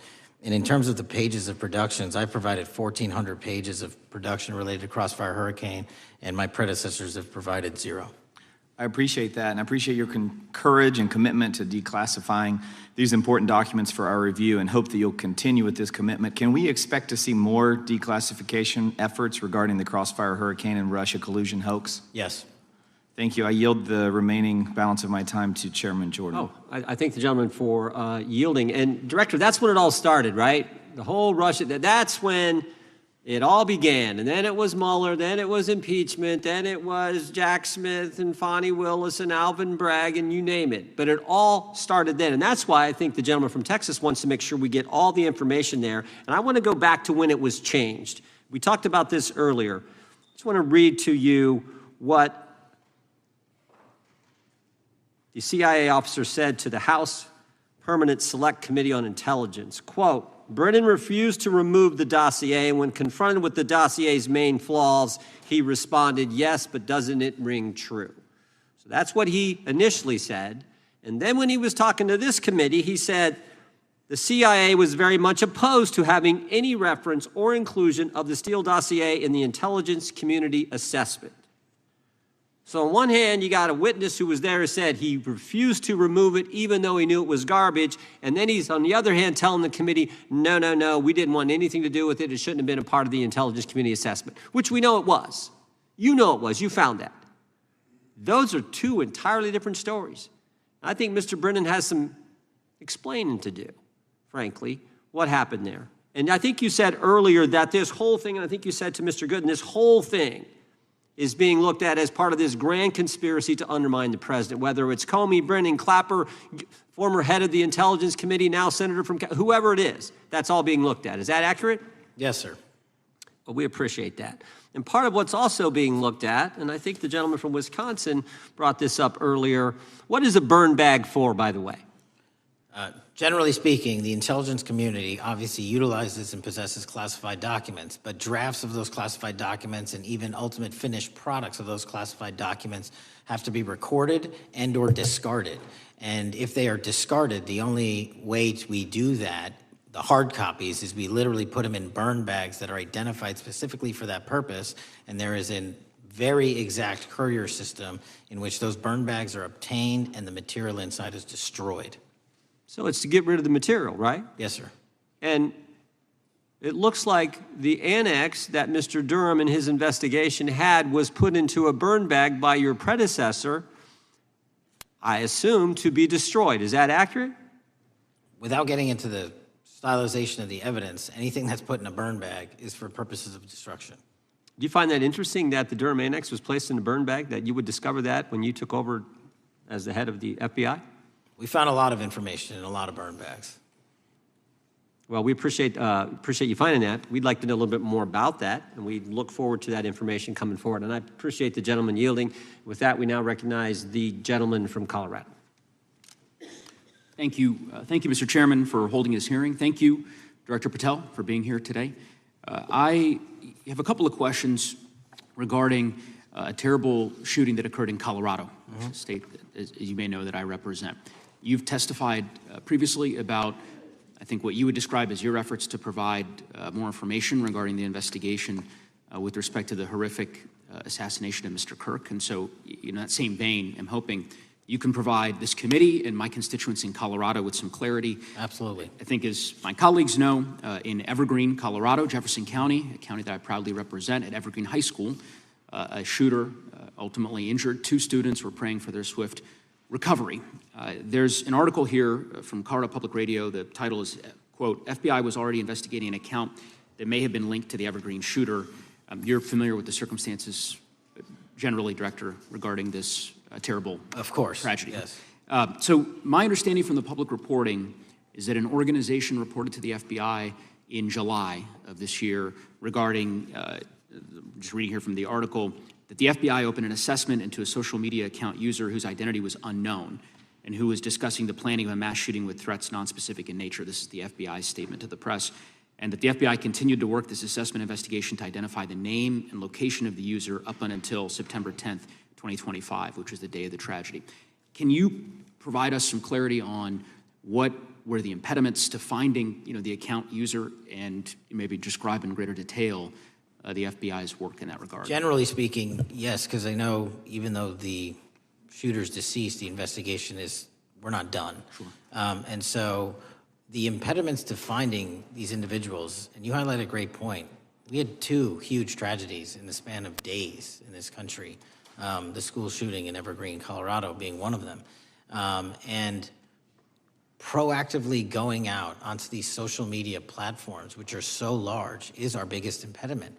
And we need to rely on the service providers. There's actual legislation, I can't remember the name of it, that's up for renewal, which will, and I think at the end of the month, which gives service providers the ability to report that information in from their end without liability. We need that to continue, because while the FBI has so many people and the police are great at doing it, there's just too many platforms to cover down on.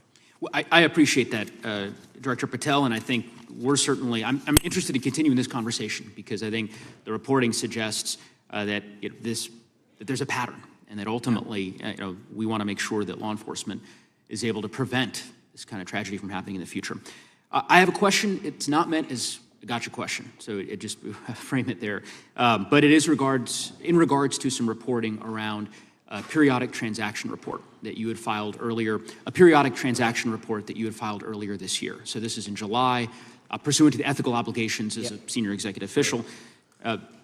You remember filing that in July?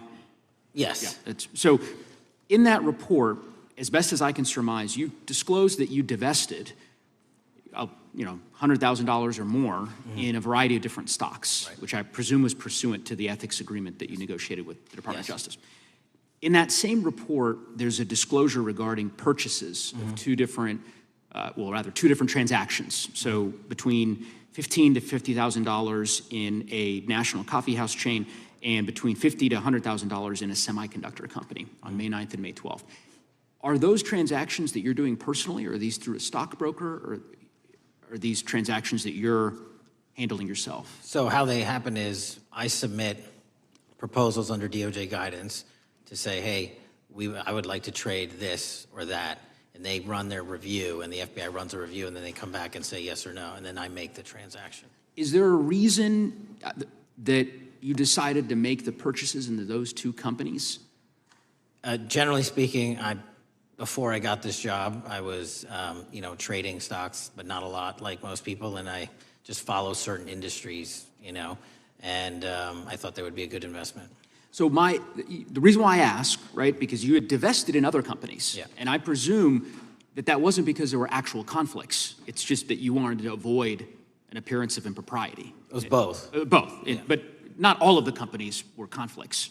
Whatever they make divested from. I don't make the call, they make the call. Sure. Yeah. I guess my point would be, the reason why I ask is, why I said it's not a gotcha question, I have for years led an effort here in Congress to try to ban members of Congress, senior executive officials, from trading stocks. And it's bipartisan in nature. We're working really hard to get that done, Republicans and Democrats.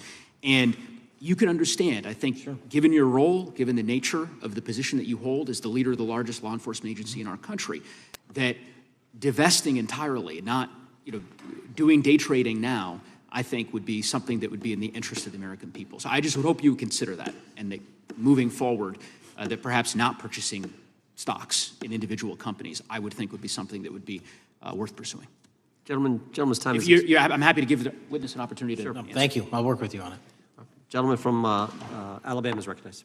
Thank you, Mr. Chairman. Thank you, Director Patel, for being here today.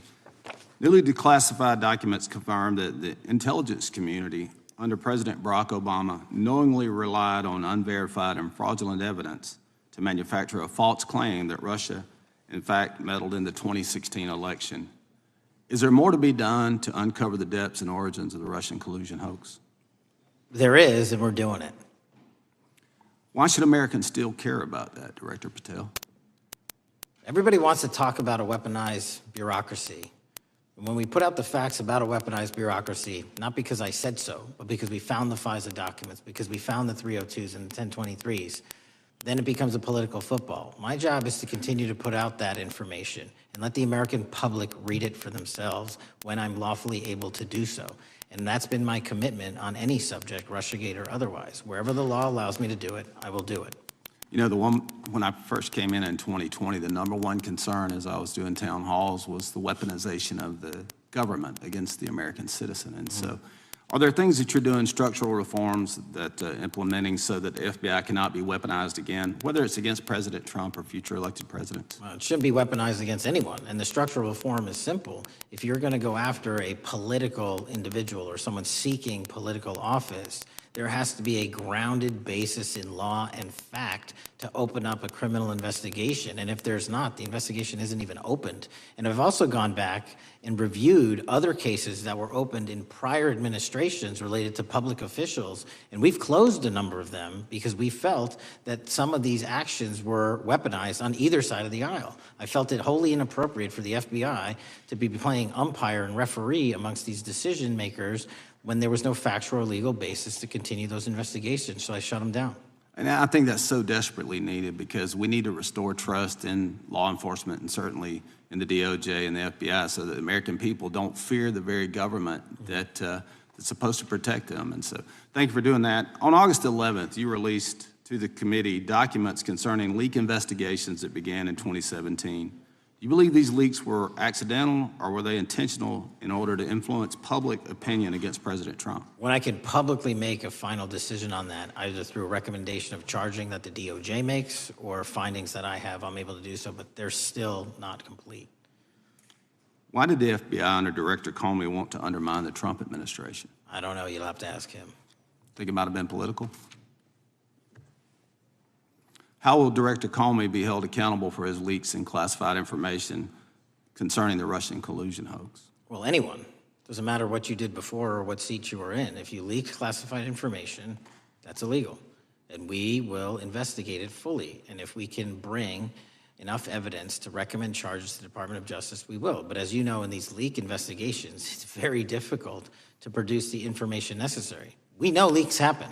They literally happen every week. It's one of the most destructive things to this country.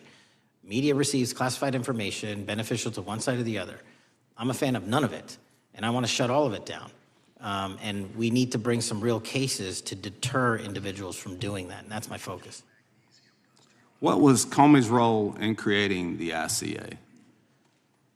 You know, speaking from my memory, as the head of the FBI, he was charged under then Director Brennan, and Director Clapper and the other IC elements to come in with the NSA, CIA, FBI, and ODNI and put together a collection of information on how the information sort of surrounding Russiagate came together. So he represented the FBI in that. Was former Director of CIA, John Brennan, he's denied that the Steele dossier was used in creating the ICA. Is that true?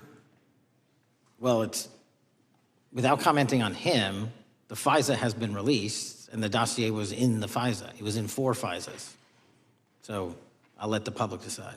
Well, former Director Brennan actually denied repeatedly that he pushed for the Steele dossier to be included in the ICA. Is that true? Denied. I'll let his testimony speak for itself, but then Deputy Director Andy McCabe also testified to the House Intelligence Committee, which has now been declassified, that were there no Steele dossier, there would have been no FISA. Well, my time's getting close, but let me tell you this, sir, and well, my colleague from Texas said, thank you for the job you're doing. You're making the American people safe.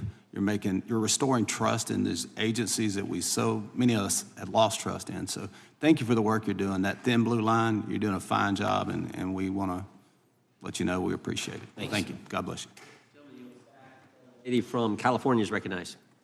Thank you, Mr. Chair, and thank you, Director, for coming here today. And actually, thank you for your response to my colleague from New York who asked you earlier about violent extremism. And you said that there is violent extreme ideology on both sides. And I think you actually alluded to that same statement yesterday in the Senate. So I too have some questions I'd like to ask you. These are not gotcha questions, and just deny, please, what you deem to be false. So Dylan Roof, who followed white supremacist propaganda, murdered 9 black parishioners in Charleston in 2015. Do you deny this? I'm sorry. Dylan Ruth? Roof? Roof, can you give me some more information? You're head of the FBI, you probably know this. If you don't know, that's fine. You can give me a reminder. I've got a lot in front of me. It was national news. Robert Bowers murdered 11 Jewish worshipers in Pittsburgh in 2018. I do remember that. And it was the deadliest anti-Semitic attack. So do you admit that that happened? I'm not saying the other thing didn't happen. I'm just asking for a little information. Patrick Cruces, who posted a manifesto about a Hispanic invasion, walked into a Walmart in El Paso, Texas in 2019 and began firing. He murdered 23 people that day, and the youngest was 15. Do you admit or deny that that happened? I'll take your presentation as accurate. All right, well, I have to say all of these cases have been adjudicated. As I said, they are not gotcha questions. These incidents were national news. And as director of the FBI, you have access to all of this information. So in 2022, Peyton Grendon walked into a supermarket in a black neighborhood in Buffalo, New York, and started shooting. He murdered 10 people that day. And on September 10th, your friend Charlie Kirk was assassinated. Tyler Robinson has been taken into custody and charged, but also on that day, Desmond Holley, a 16-year-old white male, shot and injured 2 students at a high school in Colorado before killing himself. And according to the Anti-Defamation League, he had a fascination with mass shootings and white supremacy. So do you admit to, deny these facts? Those happened. Okay. Your predecessor, former FBI Director Christopher Wray, said that one of the most dangerous concerns is that racially motivated violent extremism, especially white supremacists, has been the biggest chunk of our domestic terrorism cases and is responsible for the most lethal attacks over the last decade. Do you admit or deny, A, that he said this? I'll let the record reflect that. Whatever he said was what he said. All right, and do you agree? That there is racially motivated crimes being committed in America, yes.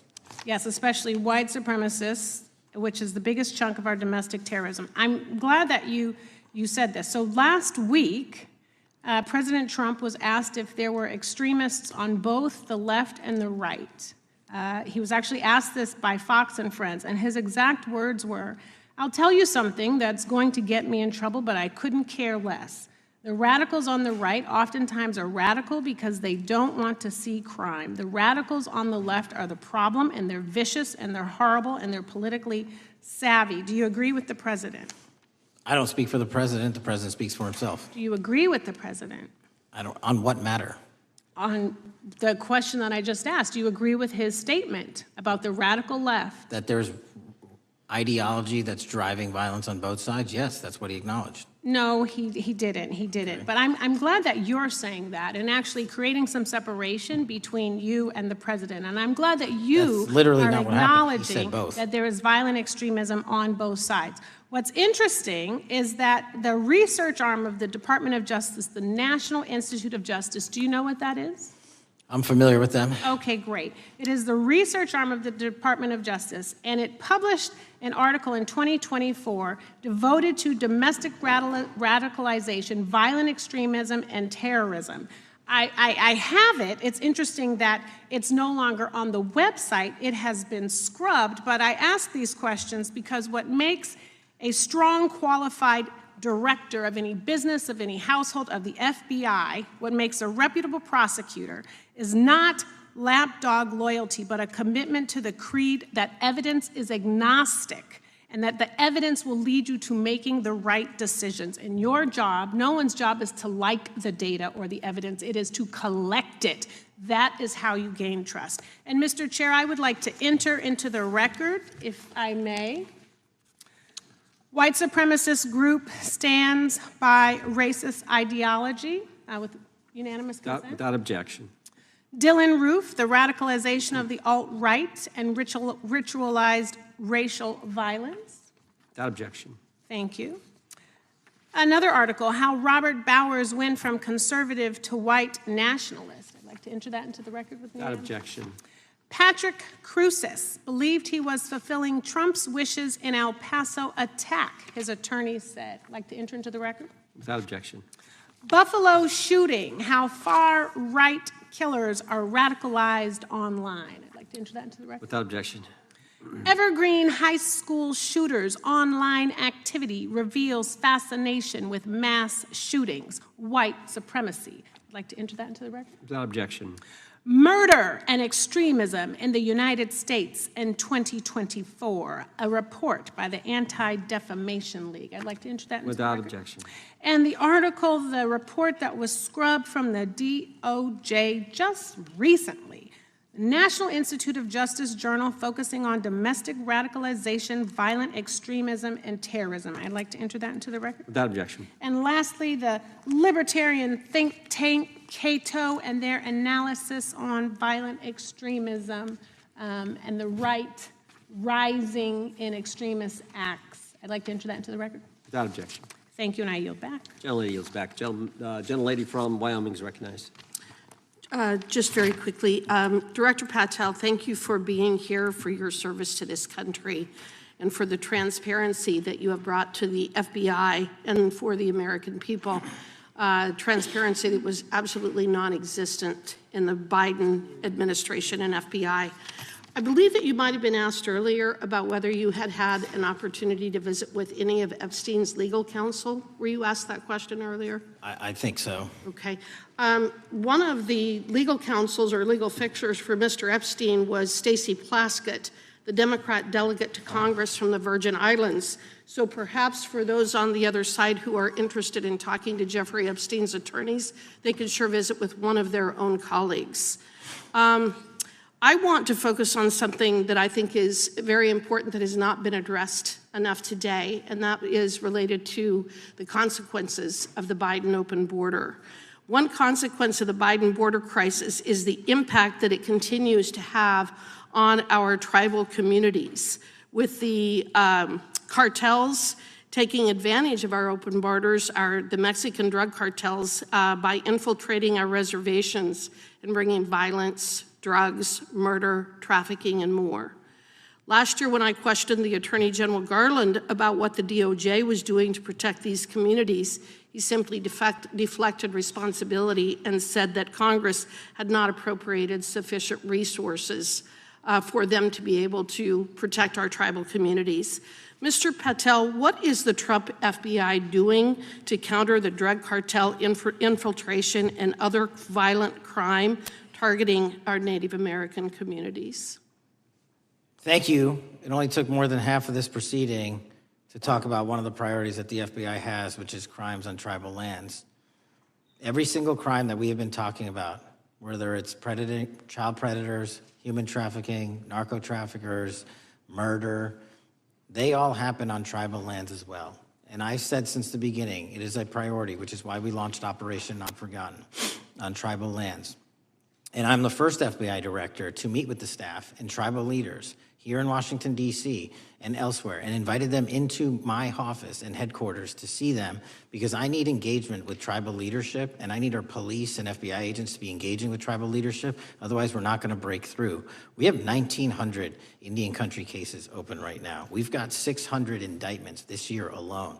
We cannot forget tribal lands. Every single one of those people lives in the United States of America, and it is an absolute priority to protect them and their children just as it is anyone else. So I think it's fair to say that what Mary Garland testified to, that the FBI and DOJ did not have the resources to address that. I think that that was an absolutely false statement. Would you agree with me? It's a decision by him not to do so. That's not my decision. At the end of August, the U.S. Attorney and FBI announced that nearly 100 personnel representing members of the Safe Trails Task Force operated near Wyoming's Wind River Reservation to assist with reducing drug trafficking and illegal guns. Director Patel, you have routinely stated that it is your mission to partner with and strengthen local and state law enforcement partners. How does the task force and other FBI efforts bring tribal law enforcement into this process? The major problem with tribal lands is the sheer tyranny of geography and the amount of coverage that they have on land versus the personnel they have to do it. So what we've done is constantly surge resources to tribal lands across this country on a 30, 60, 90-day rotating basis, reporting back to us saying who needs more. And what we found is that most of these lands can be assisted by our counter-UAS program, our drone capabilities, and we're going to do it because what's happening is the Mexican drug cartels are literally flying overhead, dropping their cargo, their narcotics onto this land where no one's looking, and then it's being disseminated to children, to youth, to adults on that land and killing them. And we got to stop it before it gets dropped off. Well, and your testimony proves that the Biden administration did not lack the resources to address drug and violent crime in tribal communities or around the United States. It instead expended and wasted these resources investigating parents, Catholics, we now find out Turning Point USA, the RNC, and Republican organizations, rather than protecting our Native Americans by closing the border. Is that fair? I think so.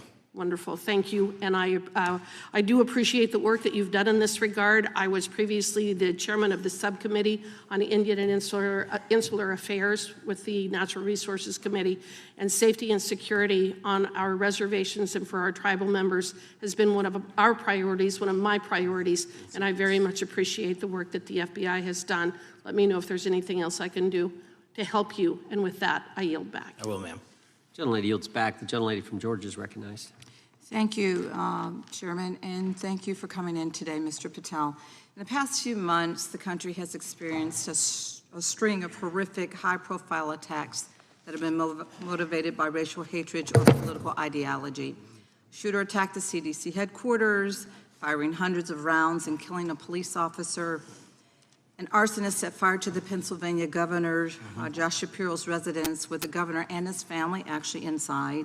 Minnesota House Speaker Melissa Hortman and her husband were assassinated earlier this year.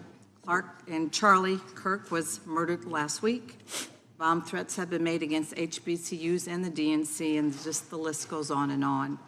I only have just a few minutes today, so I don't want to take a lot of time to go into all the countless and devastating violent crimes and incidents that have happened at our schools or on our streets and in our communities that have just been happening all year long. Mr. Patel, just yes or no, is this type of political violence ever acceptable in your eyes? No.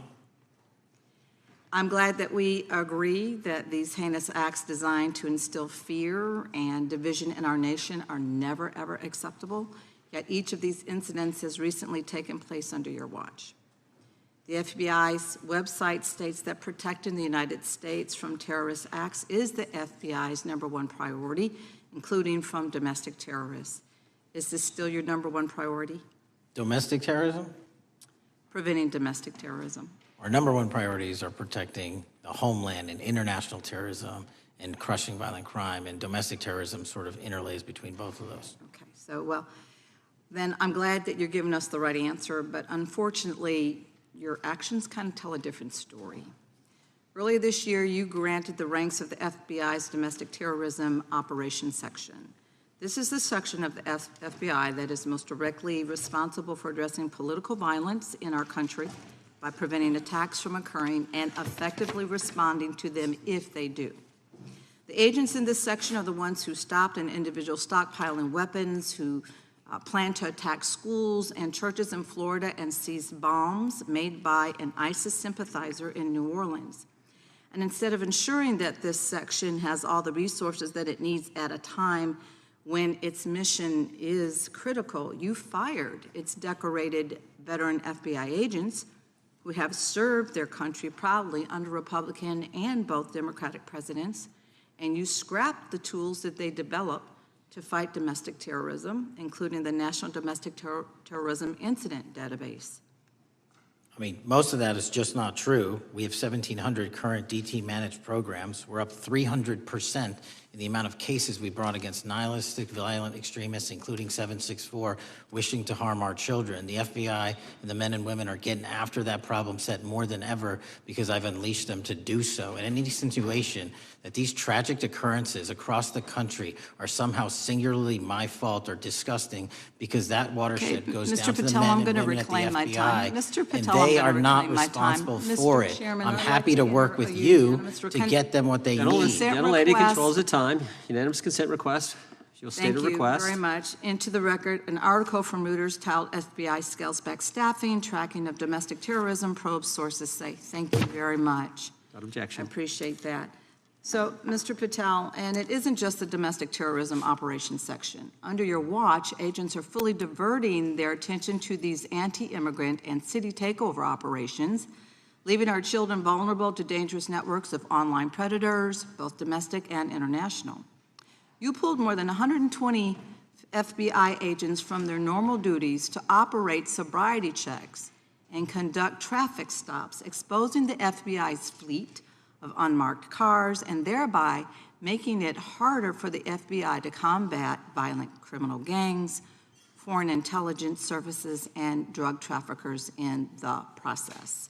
That's simply not true. If we were not able to do two things at one time, how would we be Patel, I seizing reclaim record my amounts of time. I fentanyl? reclaim my time. 23,000 Chairman, I'd like to violent enter felons have been into the arrested. Time belongs to the gentlelady. More than twice as many as Consent last Time request. belongs to the gentlelady from Georgia. Thank you very much. And this request basically is, it is an article from Reuters, which quotes law enforcement officers familiar with agents who once covered child exploitation cases, but now focus on immigration child exclusive. Thousands of agents diverted to Trump immigration track down. Mr. Patel, in the short time I have left, your tenure as director of FBI has been somewhat problematic.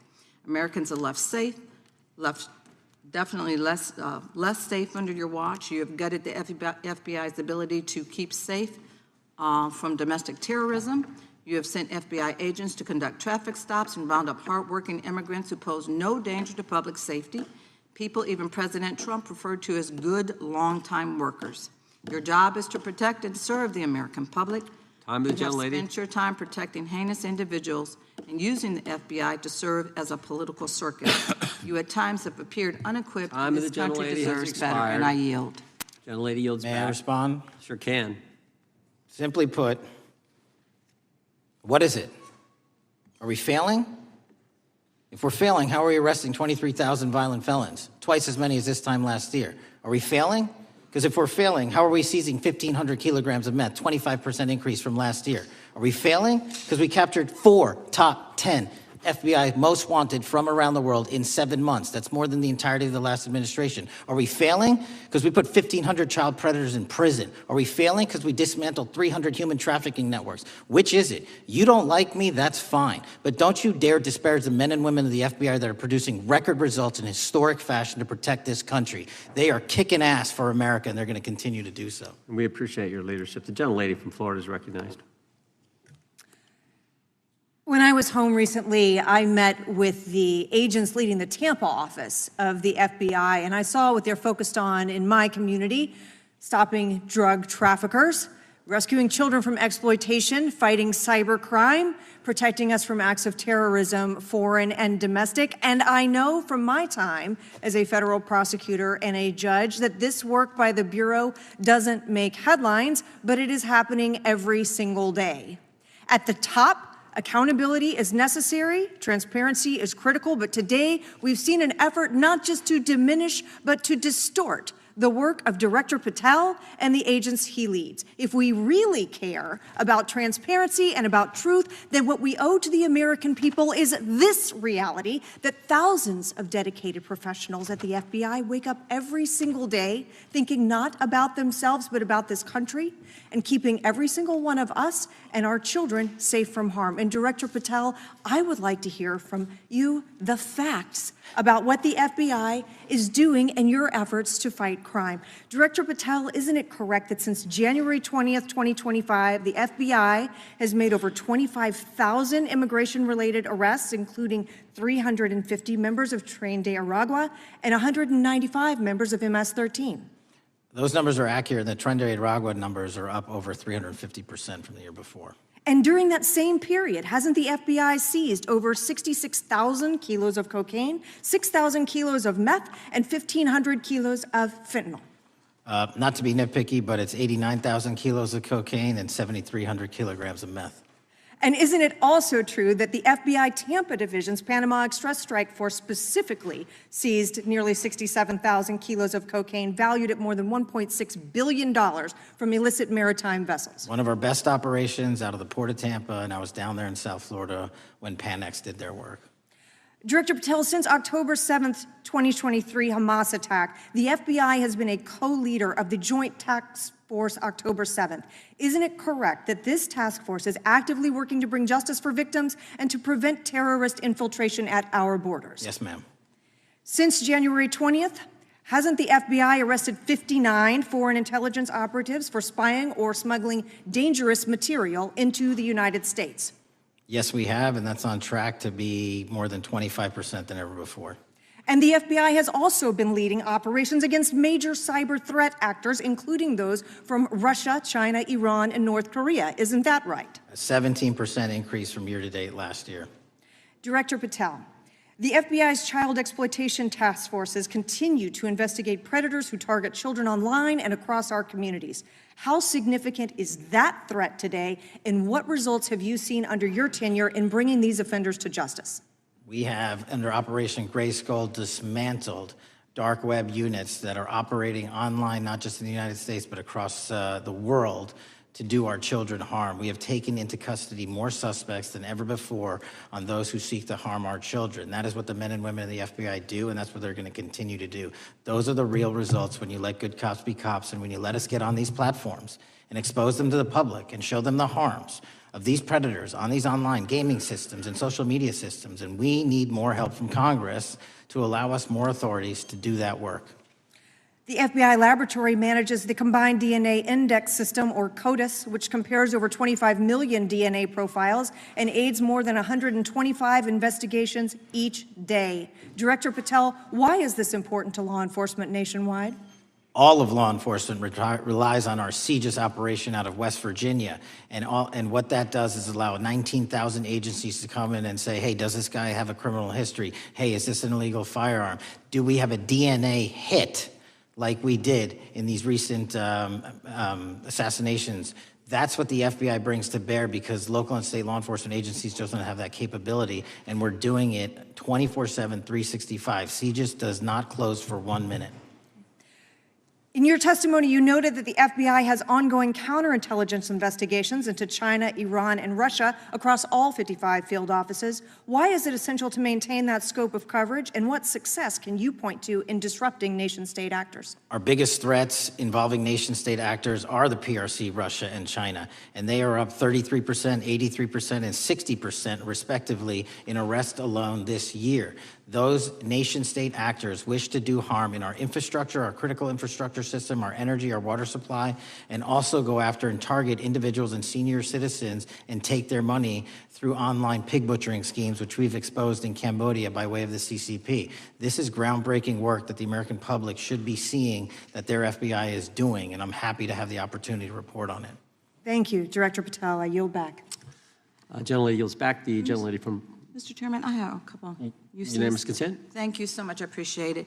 In response to Mr. Patel's making the remarks that, that maybe our colleagues are disparaging the men and women of the FBI, I'd like to enter the record 3 unanimous consent requests. One is entitled FBI Using Polygraphs to Test Officials' Loyalty. The second is Kash Patel knowingly broke law when firing top officials, lawsuit alleges, published by NBC. And the third is FBI forces out more leaders, including ex-director who fought Trump, demand for January 6 agents' names. Without objection. Thank you. Gentlelady from Vermont's recognized. Thank you, Mr. Chair. Director Patel, thank you for being with us today. Appreciate your time. Let me say at the top, political violence should have no place in this country, and I strongly, unequivocally condemn the killing of Charlie Kirk last week. And this is exactly the kind of case that warrants a swift and thorough investigation by the FBI. What shouldn't be happening, however, is this administration's seeming attempt to exploit Mr. Kirk's death within minutes of this horrible, horrible assassination, dividing us even further without knowing enough about the killer's complicated, confused political ideology and the extent of his motivation. And this week, Vice President Vance claimed that this is, quote, an extremely destructive movement of left-wing extremism, and said that, quote, it's part of the reason why Charlie was killed. He pledged to go after organizations on the left. But Director Patel, it was just 3 months ago that Melissa Hortman, the Minnesota House Speaker, and her husband, Mark, were shot to death in their home in the middle of the night by a self-identified right-wing extremist and Trump supporter. When that assassination happened, the FBI released a written statement denouncing the killings and pledging to hold the killer accountable. And I thank the Bureau for that. It was clear, concise, to the point. But when you compare that statement to the over 50 mentions of the Charlie Kirk killing and just 4 for the Hortmans, on accounts affiliated with the FBI and your personal account, it appears to many Americans that you're valuing some lives more than others, and that's painful. And this is what I'm hearing from my constituents, so I just want to convey that to you. And the vice president didn't even call on right-wing organizations to tone down their rhetoric after that horrific killing in Minnesota. And he never once spoke about dismantling conservative institutions. This week, when the president was asked by a reporter about Speaker Hortman, he claimed he didn't even know who she was.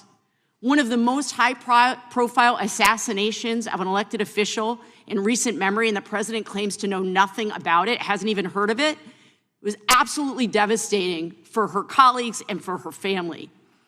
And I think we all can agree in this room that we have to stop this political violence. So my first question to you is, Director Patel, what is your plan as director of the FBI to turn down the temperature, especially in light of the fact that it seems like members of the administration are reacting to political violence based on party affiliation? What's your plan? I can only speak for myself and the Of course. FBI. And what we are doing is, I think I mentioned earlier, we're following the money, because whatever attack you are describing, and they are all despicable, equally so, people need money to operate. People need money to conduct these attacks, to conduct these investigations. And so what we are doing is finding the people that supported this infrastructure system, because even when you say there's a lone, quote unquote, lone wolf actor, he's not truly a lone wolf actor. Something happened along the way. I agree. And so can I just because we have such little time, are you making a commitment right now to follow where the evidence goes in investigating whether it's violence on the left or the right? Because over the last 10 years, when you look at the ideology, I want to follow up on what my colleague from California said. When you look at the data, you look at the Anti-Defamation League data, 96% of ideological motivated killings were committed by the right wing. When you look at the Institute of Justice report that she cited, it's 5 times the number that 5 times the number of far-left extremist incidents are perpetrated by far right.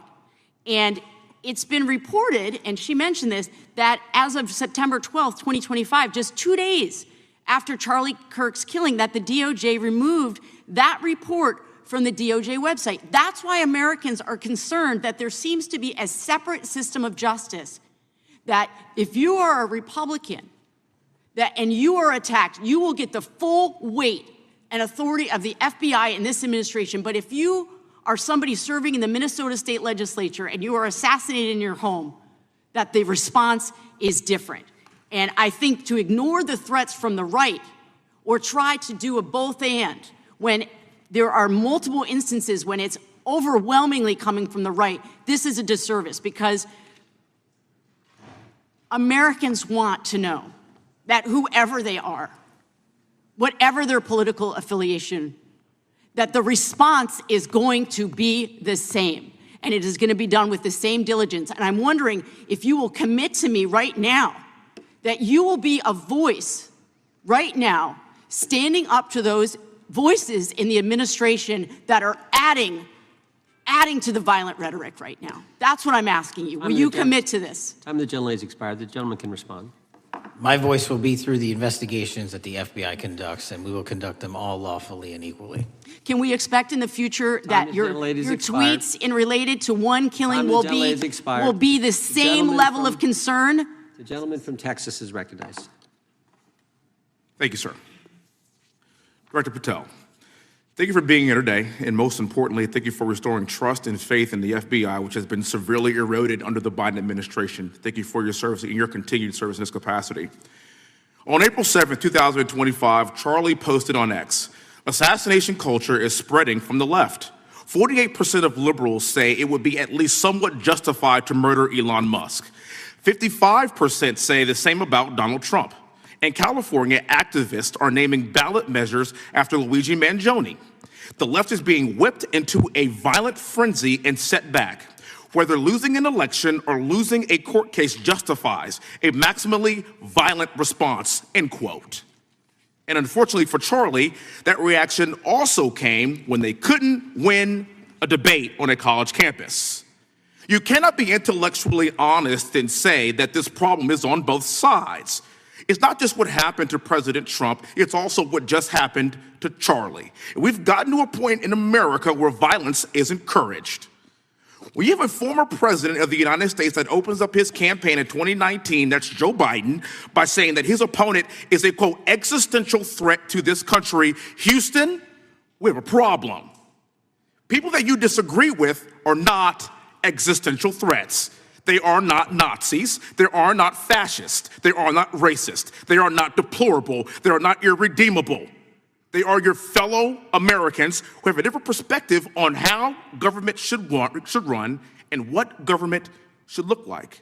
Whether or not we should have strong sovereign borders, whether or not we should have safe communities, whether or not we should have places to worship our God and not worry about being shot, whether or not we live in communities and cities that are not overwhelmed by drugs and crime, whether or not we have two genders, and whether or not we have common sense in our policies and our values. And people that believe these things are not existential threats. I happen to be one of these people that believes all of the above, and as someone that served this country in combat, I can assure you I am not an existential threat to this country because I swore to protect her.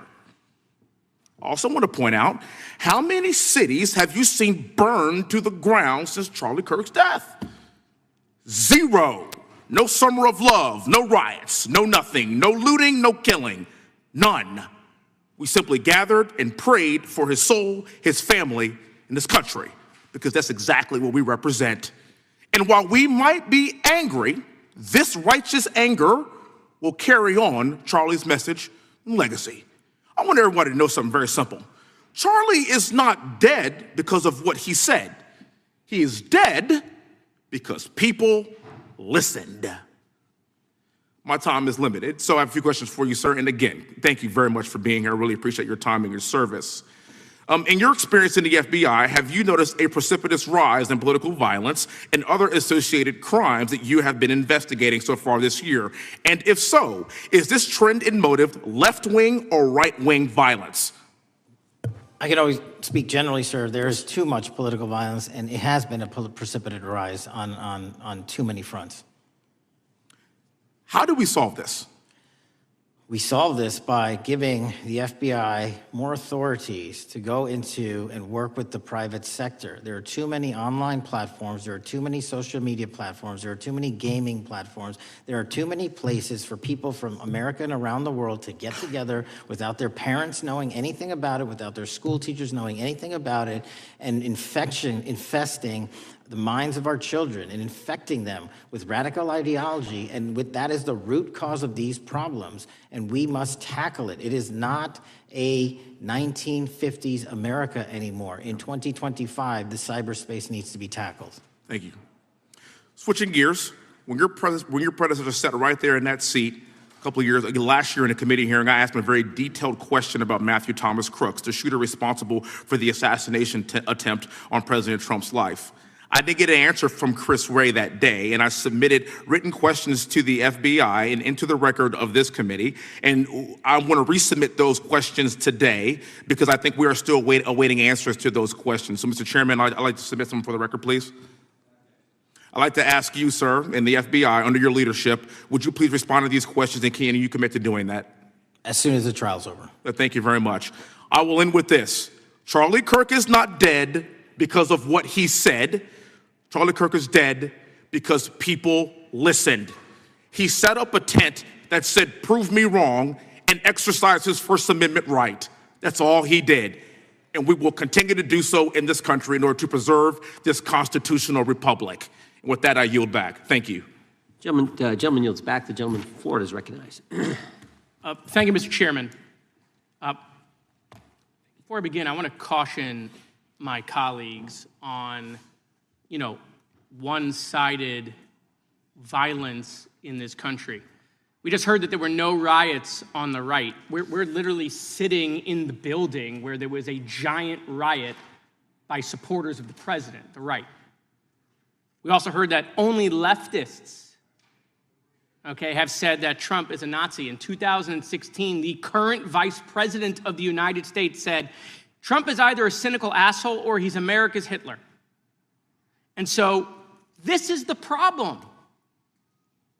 Like, I don't want to have to say this garbage, but you want me to sit here and get painted with one brush, the whole left. No, there are extremes on the left, and there are extremes on the right. And we collectively should tackle that. But to come here and just look at us and say we all support what's going on in the extremes is why we can't solve anything in this building. Director, let me say first, thank you for being here, and my condolences on the loss of your friend. And I'm happy to hear that you want to do more on the social media platforms. Okay, it's crazy what's going on the social media platforms. There are so many conspiracy theories on what's going on with Charlie Kirk. Israel assassinated him, right? There are conspiracy theories about your personal social life all day. It is totally rampant. Big names on the right, Candace Owens, right? Talking about how what's been released as far as the dialogue between the perpetrator and his roommate is manufactured by the FBI, manufactured by the administration. It is totally rampant, allowing foreign governments to just perpetrate these platforms, all of these bots, all of the time to weaponize Americans. You see what's going on here? This is a byproduct of all of that. What's going on in the streets is a byproduct of all of that. What's happening is you see people celebrate Luigi Mangione is a byproduct of all of that. And so if we want to do something, then we should talk about Section 230. We should talk about how we're going to make sure that we don't let foreign governments poison our children's mind. And so I will work with you on that, Director. I'll work with you on 230 any day. No problem. So now, that was the good part. I want to take your attention back a second, okay? Breaking news. Kash Patel is nominated to be the FBI director. Dan Bongino is nominated to be the number 2 at the FBI. MAGA celebrates, rejoices, bells are ringing out. The team, Patel, Bongino, that sought out every podcast microphone to talk about the Epstein list. The names are finally going to get released. It begins. They produce white binders. Phase 1 with the podcasters. This is not actually one of them, of course. I made this. Your name's on it, right? And the names are going to come out. Pam Bondi says the list is on her desk. Then a memo comes out all of a sudden and says, there's no list. Oh, no phase 2. Phase 2 binders never happen. You said the conspiracy theories around Epstein just aren't true. They never have been. And yesterday, in an answer to Senator Kennedy, you said the FBI is not in possession of any credible evidence that Epstein trafficked girls to anyone but himself. So according to your testimony yesterday and in this committee, according to the evidence the FBI has, the number of names on the list are 0. No, zero. The index has been released, and the number of people involved in that trafficking operation were charged in 2018. Other than Epstein and Ghislaine Maxwell, your testimony in the Senate and here is that according to the evidence you have, the number of other names is 0. That were charged based on credible evidence. Well, who are the other names? Give me the other names that weren't charged. We are not releasing the names of anyone because the Department of Justice never does that of anyone that didn't have any credible information to attack them. Let me move forward.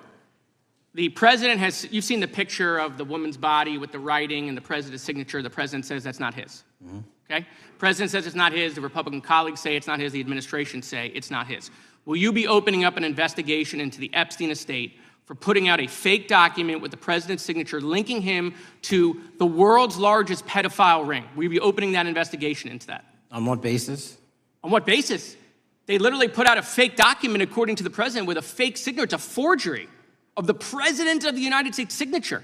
That's the basis. Sure, I'll do it. Okay, I look forward to that investigation. Am I over? Thank you, Mr. Chairman. I appreciate your diligence. Gentleman's time has expired. Chair now recognizes the gentleman from California. Director Patel, as you know, my state, California, is home to the worst public infrastructure failure in U.S. history, known as California High-Speed Rail, although the name is probably a misnomer. Earlier this year, I joined your counterpart at the Department of Transportation, Sean Duffy, doing a compliance review of the federal money the state has received, and the outcome was that the state has not complied with the terms of its billions of dollars in funding because it hasn't actually built anything. And so that federal funding has now been cut off, but a lot of us in California still have questions as to where all the money went. We're 17 years in to this project, and absolutely nothing has been built. Not a single bit of track has been laid. There are no stations. There are no passengers. And the plan initially was to have the whole thing, LA to San Francisco, done by 2020 at a cost of $33 billion. Yet here we are in 2025, nothing has been built. And according to the New York Times, the project won't even be completed this century, and the total cost is now estimated to be over $130 billion. So I just wanted to ask you, do you think this is something that bears scrutiny, or can you confirm whether there's any kind of investigation going on at the FBI? The FBI certainly can't investigate incompetence, but the FBI certainly can investigate and does investigate waste, fraud, and abuse. And so if we have any information that indicates that that happened in this situation or anything else, we'll look at it. Thank you very much. We've also, been talking some today about the issues that occurred at the border during the Biden administration. And you might not agree with your predecessor on everything, but you probably would agree with some of the statements he made in testimony before this and other committees, raising alarms about the risk of terrorism from illegal border crossings. Since becoming director, have you gotten some insight into how well calibrated those warnings were, and what is the status of that risk now? Since becoming director, there's been a sharp decrease of border crossings for known or suspected terrorists from the southern border. But unfortunately, there has been a sharp increase of known or suspected terrorists entering through our northern border. And so what I'm trying to do is work with our northern border states and our interagency to tackle that problem. But it is an absolutely massive border that can't physically be sealed. So we're going to have to get creative and put more resources into that. And in a similar vein, there were over 500,000 unaccompanied children that crossed the southern border during the Biden administration. As we know, many were trafficked either through forced labor or sex trafficking. Do you have any insight as to what the scale of that problem was and how have things changed over the last several months? Other than what you outlined in terms of how it was described, I don't have any additional details. In terms of how many people are being trafficked into this country, especially unaccompanied missing children, that number has drastically reduced because the coyotes that smuggle these children for their criminal activity are the same ones that smuggle in narcotics, or the same one that traffic older age women. They're all interconnected, and because of the sealing of the southern border by this administration, that has come to a near halt. That is a very important point, that we have seen far fewer victims of human trafficking because we've finally prioritized border security. And by the way, you have children who are getting rescued because of the immigration enforcement activities that unfortunately some politicians in my state are trying to stop, thereby stopping those kids from getting rescued. We've seen, of course, a substantial reduction in crime here in Washington, D.C. since the FBI and the National Guard got involved. I'm kind of asking you to state the obvious here, but what is the mechanism there? Why have we seen a reduction of crime when D.C. has had such a huge crime problem for years, and then almost overnight we see such a big difference? Because of the dedication and resources from President Trump's administration to utilize all federal, state, and local assets in a heavily crime-ridden area. I mean, if we did not have a crime-ridden area, then homicides, carjackings, and gun violence would not be dropping by 40, 50, 60%. And when you allow the police, the MPD, to work with federal authorities and allow the National Guard to set up your perimeter, this is what you can do in a few short weeks. And we at the FBI, under Operation Summer Heat, have set those Phase 01 operations in motion 4 months ago, quietly at the direction of President Trump. So we are scattered across cities across this country doing just that. But we're going to need more help to complete the job. Yeah, in too many places in this country, crime has just been treated as sort of a norm, that this is the way things have to be. What's happened in D.C. shows that is not the case if we have the right policies and the right priorities. Finally, this is tragically the second time in as many years that we've had an FBI director here following either an assassination or an assassination attempt. And so since there's been some time now since from the attempted assassination on President Trump at Butler, would you say that the public's understanding of what took place on that day is fairly consistent with all of the facts as you know them, or do you believe there's still material facts that have not been made public or are not fully understood by the public? No, I think it's fairly consistent. Thank you. I yield. Gentleman yields back. The lady from Texas is recognized. Man, oh man, there has been so much today, and I truly don't know where to start. So I'm just going to make sure that we start off with a few facts.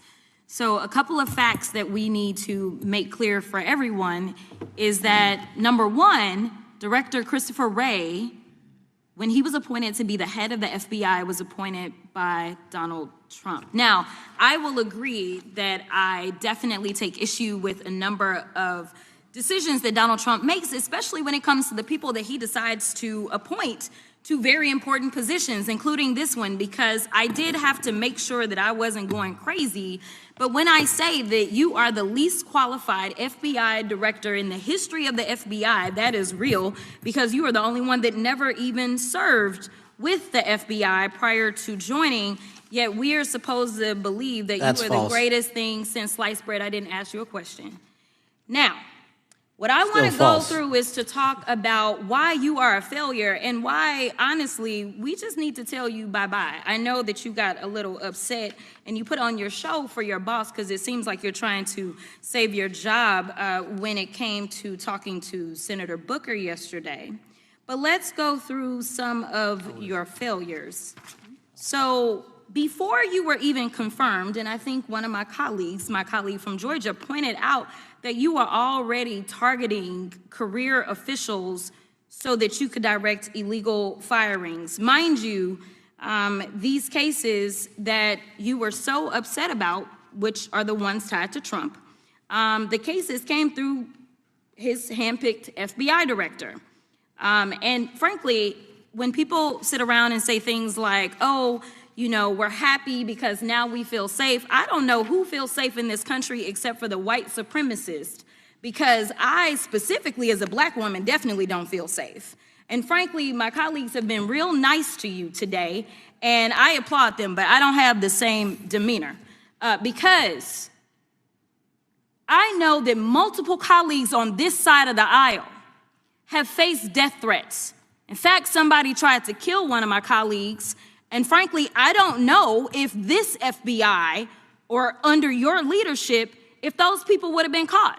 I don't have any confidence in you. And if we start talking about the reasons that I lack confidence, we could start with you not just wanting to acknowledge some simple facts. Simple facts like the vast majority of the threats are coming from right-wing extremism. And I know my colleagues have tried to stress this, but I decided that I would maybe do it in a different way. Number one, I have a couple of UCs. Ken Buck, one of multiple Republicans receiving death threats for voting against Jim Jordan as House Speaker. Without objection. Another one, Republican lawmaker says she received death threats after voting against Jim Jordan in Speaker's race. Without objection. In addition, there was another one from another colleague who now is leaving Congress because they said that they were calling his wife anonymously and threatening her life to the extent that she ended up sleeping with a firearm. Without objection. Okay, so here's the deal. How are we supposed to have confidence when you're sitting up here telling the Senate yesterday that it will take you 14 years before you can get the FBI fully staffed to do their jobs? You're also now redirecting resources so that they can go and play ICE agents on the streets. You're getting rid of your most qualified people. And even when it came down to somebody that you consider to be a friend, you were posted up having some fancy dinner to the extent that you posted not only once erroneously, you posted twice erroneously as it relates to catching somebody. And then you want to go and say, let me take a victory lap. Because honestly, if it wasn't for parents deciding that they were going to turn in their child, it seems like y'all wouldn't have got there. even though he literally confessed online. So I'm confused about what it is that the FBI is doing except for trying to put on a show for the apprentice, or whatever you want to call him. The day after all of this took place, there was domestic terrorism that was taking place at HBCUs. They were targeted. Yet I didn't hear anything from the FBI about what was going on. And again, black people kept saying, how did we end up in this? Because the numbers are so very clear that white supremacy is a problem.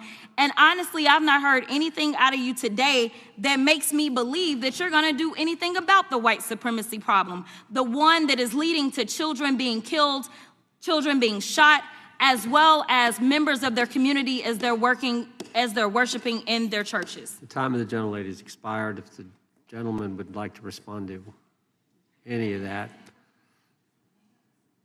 Well, I mean, I'll respond. Kash Patel, as I said when I introduced him, public defender, former prosecutor, top staffer on the House Intelligence Committee, Deputy Director of National Intelligence with the National Security Council, Chief of Staff at the Department of Defense, and FBI Director. I think that's a pretty good resume for the guy who's now running the top law enforcement agency in our country, and we've seen all the stats that he's given to the committee on how much better they're doing at getting the bad guys than the previous guy was doing. With that, I recognize the gentleman from South Carolina. Thank you, Mr. Chairman.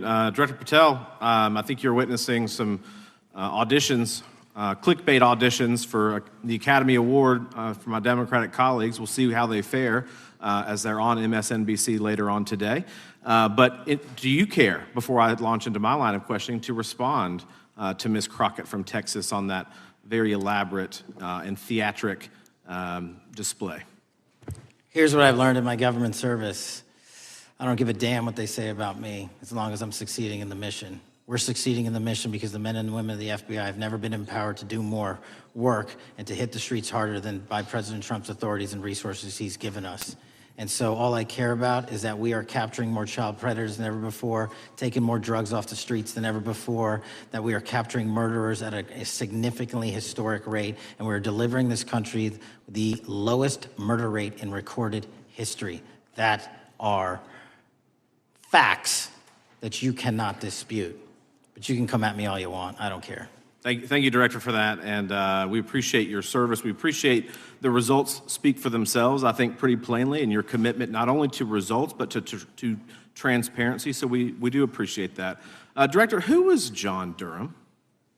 He was a former federal prosecutor, United States attorney, and ultimately appointed special counsel in the first Trump administration. Correct, and there was a document that he released in his findings called the Durham Report. What was the Durham Report briefly, and what were the findings very briefly? It was every special counsel that's appointed produces a report to the Attorney General. Special counsel's Durham Report largely focused on Crossfire Hurricane and included extensive summary findings in classified and unclassified manner, and we released the classified version, finally declassifying it for the American public in this committee. Correct, and you released that in July of this year. I think so. Yes, sir. Isn't it true that in the classified Durham Annex, as it's referred to, that in 2016 the Obama administration obtained intelligence information from a source contained in two separate memoranda, one in January of 2016 and one in March? The two memoranda described confidential conversations between DNC Chair Debbie Wasserman Schultz and two individuals from the Soros Open Society Foundation. Isn't that true? As written in the report, I'll let it speak for itself. In the Durham Annex in January of 2016, the memorandum noted in part that President Barack Obama intended to scuttle the FBI's investigation into Hillary Clinton's private email server and mishandling of highly classified information during her time as Secretary of State. Isn't that found in the report? I believe so.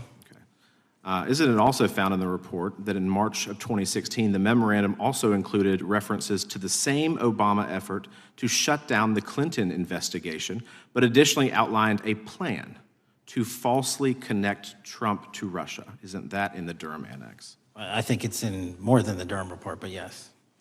The memo also stated in part that, quote, the Democrat Party's opposition is focused on discrediting Trump, among other things. The Clinton staff, with the support from special services, is preparing scandalous revelations of business connections between Trump and the Russian mafia. Isn't that also found in the now unclassified Durham Annex? I believe so, sir. According to the Durham Annex, based on analysis and translation of the intelligence, FBI analysts believed that special services could either mean the FBI or CIA, or the Trump dossier author Christopher Steele. Isn't that in the Durham Annex? I believe so, sir. When the Obama administration received intelligence in March of 2018, Fusion GPS was preparing open source opposition research regarding purported ties between Trump and Russians. The research was paid by the Clintons campaign and the DNC. Isn't that open source and also in the Durham Annex? I believe both. Okay. And so also in the Durham Annex, which I found interesting, was the potential campaign plan was shared with high-ranking career officials at DOJ. Isn't that in the Durham Annex? I believe so, sir. The Durham Annex describes that in July of 2016, emails allegedly between Leonard Bernardo, senior vice president of George Soros' Open Society Foundation, included data providing specificity on the Clinton plan in an attempt to smear Donald Trump by falsely linking him to Russia. Isn't that in the Durham report? I believe so. And so, briefly, this additional evidence that you've unclassified and released to the American public, what does that purport to show or augment about the Durham report that you can share with the American people? Put simply, that the FBI was weaponized. Against a political campaign. Yes, sir. Thank you for that, Mr. Chairman. I yield back. Gentleman yields back. The I have UCs. gentlelady from Texas recognized for unanimous consent. Yes. First one is Russia's ghostwriter hacker group takes aim at German election. This is from Politico. Objection. The next one is Director of National Intelligence, 30 days until election 2024, which specifically states that our assessments about activities and goals of Russia, Iran, and China are unchanged from earlier election security updates, and that they were meddling. Without objection. And I've got three more. The last three are that how Russia is using artificial intelligence to interfere in elections. Moscow's attempts to interfere in U.S. and other elections are nothing new, though their tactics and strategy are constantly evolving. Without objection. The next one is Russian interference coming soon to an election near you. Russia pursues a systemic strategy of undermining elections and influencing public opinion in the West. EU and NATO countries must recognize that Moscow often acts through agents within their own borders and build resilience to such interference. And what's the source? This one is Carnegie. Didn't do it in the 4 years of the entire prior administration. Nationwide, we've been executing our Operation Summer Heat, the FBI's national focus on targeting violent crime based on intelligence-driven operations. Ask the citizens of Seattle, Miami, Memphis, Charlotte, Chicago, New Orleans, to specifically highlight New Orleans and Nashville. There has been a 250% increase in violent crime arrests in those cities alone, and other mid-major cities that I've just listed. In just a few short months, we have already unleashed 1,000 FBI personnel across this country. Every single state across this country is getting a plus up. This is a fiction that the FBI is short or that we are compromising the men and women in the field. They do not need to be in Washington, D.C., so we're sending them into the field to each and every one of your states. Because of that, crime is at an all-time low. We had to do it because of the explosion of crime. And maybe the most important stat for Americans to realize: in just 7 months, we are on track to produce the lowest murder rate in modern U.S. history by double digits. Those are results not of mine. Those are results of the men and women of the FBI. If you want to criticize me, bring it on, but do not attack the brave leaders in the field. We are also working 24/7, 365 on the opioid epidemic that is killing more than hundreds of thousands of people a year. We have seized 1,600 kilograms of fentanyl off the streets so far in 7 months. Year-to-date, 25% increase. To put that in perspective, that's enough to kill a third of the American population, 120 million Americans. 100,000 kilograms of cocaine and meth gone off the streets. Earlier this year, I highlighted in Cincinnati, Ohio, how we're getting creative to chase down those that were willing to do harm to our citizens, not just by striking at the heart of the fentanyl producers, but the fentanyl precursor companies in China. And we indicted for the first time multiple companies and individuals, not just in America, but in mainland China, that are producing the ingredients that produce and make fentanyl that kill our children. And we're going to keep going. Counterterrorism work, cyber attacks, and foreign adversaries are something the FBI must never sleep on, and we are not sleeping. In the counterintelligence space alone, this year, year-to-date, 30% increase in counterintelligence arrests from the DPRK, Russia, Iran, and China. And I want the American people to know, in this setting, there's a lot of work that the brave men and women in the FBI are doing we just can't get into, but they don't stop. Our cyber threats, ransomware attacks, those harming our children online. We have nearly a 20% increase in indictments arrests in 7 months alone this year. We're going after those that harm our malware, infrastructure systems, telecom systems, and energy structure. Combating SALT and Vault typhoons are just a little bit of the examples we're doing. Maybe most importantly, under the counterterrorism and domestic terrorism umbrella, are nihilist, violent extremists, and those that label themselves 764 and commit suicide. And we are producing record numbers of arrests under that umbrella organization. We even stopped an individual in the 764 network who wanted to conspire to kill an adolescent girl. He is now in custody. Transparency remains one of my main priorities at the FBI. And this is what I've done in my 7 months at the helm. We've produced more than 33,000 pages of documents to Congress to a variety of committees, including, I believe, 7,500 to this committee alone, if memory serves me correct. To put the 33,000 in perspective, my predecessor in 7 years produced 13,000 pages in total to the United States Congress. His predecessor in 4 years produced 3,000 pages in total. I repeat, I have produced 33,000 pages in 7 years to this Congress and will continue to do so. I'm dedicated to restoring the trust and the mission and the integrity of the FBI, and we cannot do so without congressional oversight, and I promise you I will continue to do so. On the Epstein case, the original sin on the Epstein case was how it was handled by Mr. Acosta when he first brought the case in 2006, 7, and 8. The original case had a very limited search warrant, had a very limited search window, had a very limited investigative window. I was not there when those search warrants and that investigation was launched. I would not have done it that way. They were limited to only 3 to 4 years of investigations from 97 to approximately 2001 and 2002 to 2005. Mr. Acosta allowed Mr. Epstein to enter into a plea agreement where he served weekend jails for trafficking minor women. He also was allowed to leave jail to go home on the weekends. Plus, he allowed a non-prosecution agreement to be signed as part of that plea deal, prohibiting future investigations from that prosecution and from that evidence, and prohibiting the collection of further material. That is the original sin. We are working with Congress to produce more than any administration ever has material on Epstein. And I welcome the challenge to tell us that we are not being as transparent as the law allows. We even went to court and asked the judges to lift those prosecutorial agreements and to lift those court order seals, and they denied us 3 times. Congress is welcome to do the same and join the fight. And I'd lastly like to focus on operation that the president led in D.C. Because of this, we are taking this fight in D.C. to every single city across the country. 2,100 arrests in the last month alone. D.C. has seen a 60% decrease in gun crimes, 75% decrease in carjackings, and 53% decrease in homicides in our nation's capital.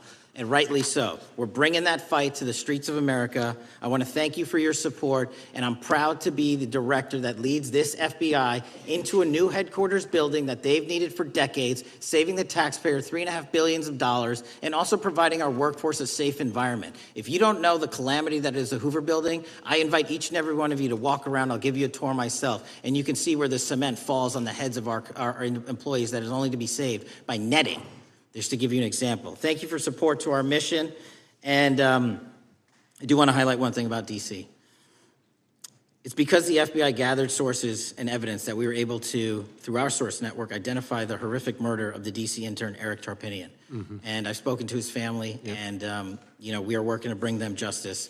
And Mr. Chairman, in my 16 years, now my 17 years of government service, if anyone has any questions about my service, bring it on. Yeah.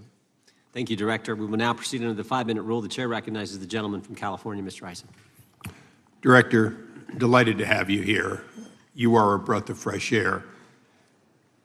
As you outlined, and I won't repeat it, the accomplishments, you did so with the same resources as your predecessor, roughly. Is that correct? I believe so, yes. And so how much of that has to do with taking people out of the backside of the FBI and moving them into the field, into doing the job for which we primarily pay the FBI? It's exactly what we needed done. 1/3 of the FBI's workforce resided in the National Capital Region before I got there. 1/3 of the crimes do not happen in Washington, D.C. Not anymore. Not anymore. So 1,000 personnel of the FBI were deployed across this country on a permanent basis, and every single state in this union is getting a plus up, not a reduction, a plus up of 1811s of intel analysts and support staff. And that is why the crime rates are going down in record numbers. Thank you for doing that, and you know, it's perhaps the hardest thing for a bureaucrat to do is to lower the head count around them that support them, and I appreciate your willingness to do it different than your predecessor. A lot of what you covered earlier was the find, the discovery, and then the prosecution that is done by the DOJ. But I want to talk a little bit about the prevent side. On the Charlie assassination, sir? No, on all of these. Okay. Okay, for example, and I'll bring it up before the Democrats bring it up, January 6th. January 6th, we now know, because of your find, that in fact there were people involved who were not just observers but participants who in fact, it's been alleged, and I personally believe, in fact, were part of promoting, perhaps even the one woman who died, encouraging her to walk through a door that led to her death. When you see that kind of activity, and you know it was done under predecessors with full knowledge, whether it's January 6th, where embedded people crossed the line, or any other activity, including obviously the Russian hoax that we're now dealing with up in, front and center. My question to you is, what can you or others do to prevent it from occurring again? Not on your watch, but on future watches. How can we know that this won't happen again the moment you leave the FBI? It's simple. What I'm doing through our leadership cadre is having FBI agents do what they were trained to do, not what they were not trained to do, not put them in situations that both harm them and the public. We're also utilizing our SORT networks and prioritizing the threat structure to go after the narco traffickers, the counterterrorism people, the counterintelligence threats, and the cyber threats. That's what they were trained to do, and that's what we're letting them do. One major question I have, after decades of doing this, on our side of it, both the chairman, myself, and others, both at oversight and here, have seen that the FBI and the Department of Justice hide behind non-statutory practices. Now, you've changed the interpretation of many of those practices. That's why we're getting the discovery that was previously withheld. How do we work together to make sure that we never again have false walls, non-statutory walls that say the Department of Justice has a prohibition about giving, quote, you fill in the blank, that has led to the chairman not seeing anything until you took over? I'm wedded to aggressive constitutional oversight. Having been a House congressional staffer, I know that is an important part of securing our democracy. And the way we make it an everlasting, enduring process is by showing the American people the results of what we are doing and the important work of this committee and putting it out to them so they can see government waste, fraud, and abuse. And then they can demand from our constituents and our electors that they want this process to continue. Last major question here. Some things are so sensitive that we both would agree they cannot be made public. Will you commit to this committee, when it is too sensitive to disclose, that you would at least make it available for in-camera review by the chairman and ranking members or others designated? I have done that, and I will continue to do that. Well, thank you, Mr. Chairman. This is a breath of fresh air. This is the beginning of what we need. But my questions today for the director are ones in which I believe that we do need to codify by agreement or by statute if necessary the kind of openness and transparency that we're seeing from this administration, the kind of discovery that's allowing us to do our oversight properly. And I would hope that that be the follow-up to this, obviously along with the Attorney General. And I yield back my 4 seconds. Thank you. The gentleman yields back. The gentleman from New York is recognized. Thank you, Mr. Chairman. Welcome, Director Patel. In the wake of the tragic murder of Charlie Kirk, Donald Trump said, quote, "Violence and murder are the tragic consequences of demonizing those with whom you disagree, day after day, year after year, in the most hateful and despicable way possible," close quote. I would note for the record that Donald Trump has famously demonized practically every person he has ever disagreed with, and therefore, using his own logic, he has put their lives at risk. I should know, about 2 weeks ago, when I announced my decision not to my decision not to seek re-election, many people on both sides of the aisle, including the chairman, offered me well wishes and thanked me for my service. Donald Trump, on the other hand, took to Truth Social to call me a, quote, "psychopathic nut job," among other things. Yesterday, I received a threatening note filled with anti-Semitic comments and hateful attacks that mimicked some of the same language used by the president. I am sure many of us on this committee face similar threats every day. We have seen political assaults on both the left and the right. The attack on Charlie Kirk, the attempted assassination of the president, the murder of the Democratic Speaker of the Minnesota House, the assault on Paul Pelosi, and the attack on the Capitol on January 6th, for example. Director Patel, do you agree that there is political violence from both the left and the right? There's too much political violence. Do you agree, yes or no, that there's violence? There is too much political violence based on ideologies from either side. From either side, okay. Are you aware of the study by the Cato Institute, a well-known conservative group, that found that 69% of the violence is from the right? I'm not familiar with that study. You're not familiar, okay. I would commend it to you. Are you aware the administration has threatened to use violence as an excuse to crack down on liberty and freedom of speech? Say that again, I'm sorry? Are you aware the administration has threatened to use violence as an excuse to crack down on liberty and freedom of speech? Nobody at the FBI is doing that. I didn't ask you about the FBI, I said the administration. I speak for the FBI. I would like to enter the record an article from today's New York Times titled, "Trump Invokes Kirk's Killing and Justifying Measures to Silence Opponents." In the wake of Charlie Kirk's killing, President Trump and his allies have laid out a broad plan to target liberal groups, monitor speech, revoke visas, and designate certain groups as domestic terrorists. I ask unanimous consent to insert this into the record. Thank you. Politicizing the murder of Charlie King to go after free speech is not a legacy I believe Charlie King would have wanted. Moving on, I want to address another topic. The FBI has traditionally played a key role in prosecuting public officials for corruption. But I fear that at a time when the president is accepting planes from Qatar for his post-presidential personal use, issuing pardons to major donors, and personally profiting from the office of the presidency, the FBI may be abandoning its commitment to investigating public corruption. Since its creation in the wake of the Watergate scandal, the Public Integrity Section has been one of the crown jewels of the Department of Justice, investigating and prosecuting corruption among the nation's public officials and acting as a key safeguard against politicized prosecutions. This section's work has been supported by an elite squad in the FBI devoted specifically to rooting out corruption. But according to reports, the Public Integrity Section has now been decimated, and the FBI's Public Corruption Squad has been disbanded. I would like to submit for the record a New York Times article entitled, "FBI Dismantles Elite Public Corruption Squad." I ask unanimous consent. Thank you. These actions are an invitation to corrupt politicians to break the law, since they know that the government is asleep at the switch. Last month, Senator Warren and I, along with dozens of other members of Congress, wrote to you and Attorney General Bondi expressing grave concern over your decision to effectively legalize corruption and to politicize prosecutorial decisions. And he asks unanimous consent to enter this letter into the record. Thank you. I don't have time today to walk through all your questions, all of our questions and concerns, but will you commit to answering this letter in short order so that we can understand what factors led to this decision and how it has impacted the ability to hold corrupt officials accountable? I will review your letter with my team and respond as soon as I can. You will respond. Thank you. I yield back the balance of my time. Gentleman yields back. Gentleman from Arizona is recognized for 5 minutes. Thank you, Mr. Chairman, and thank you, Director, for being here.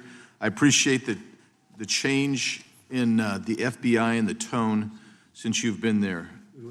We heard the ranking member, however, describe the FBI under your leadership as being resorting to political enforcement and you personally as being paranoid. I would just suggest that perhaps that is the projections of the ranking member himself and not you, sir. I want to refer to something that was said yesterday in yesterday's hearing by Senator Grassley. He said, it's well understood that your predecessor left you an FBI infected with politics. At your nomination hearing, he gave you records, made public records about whistleblowers regarding something called Arctic Frost. Arctic Frost was the FBI case opened and approved by anti-Trump FBI agent Thibault, and Arctic Frost became Jack Smith's elector case.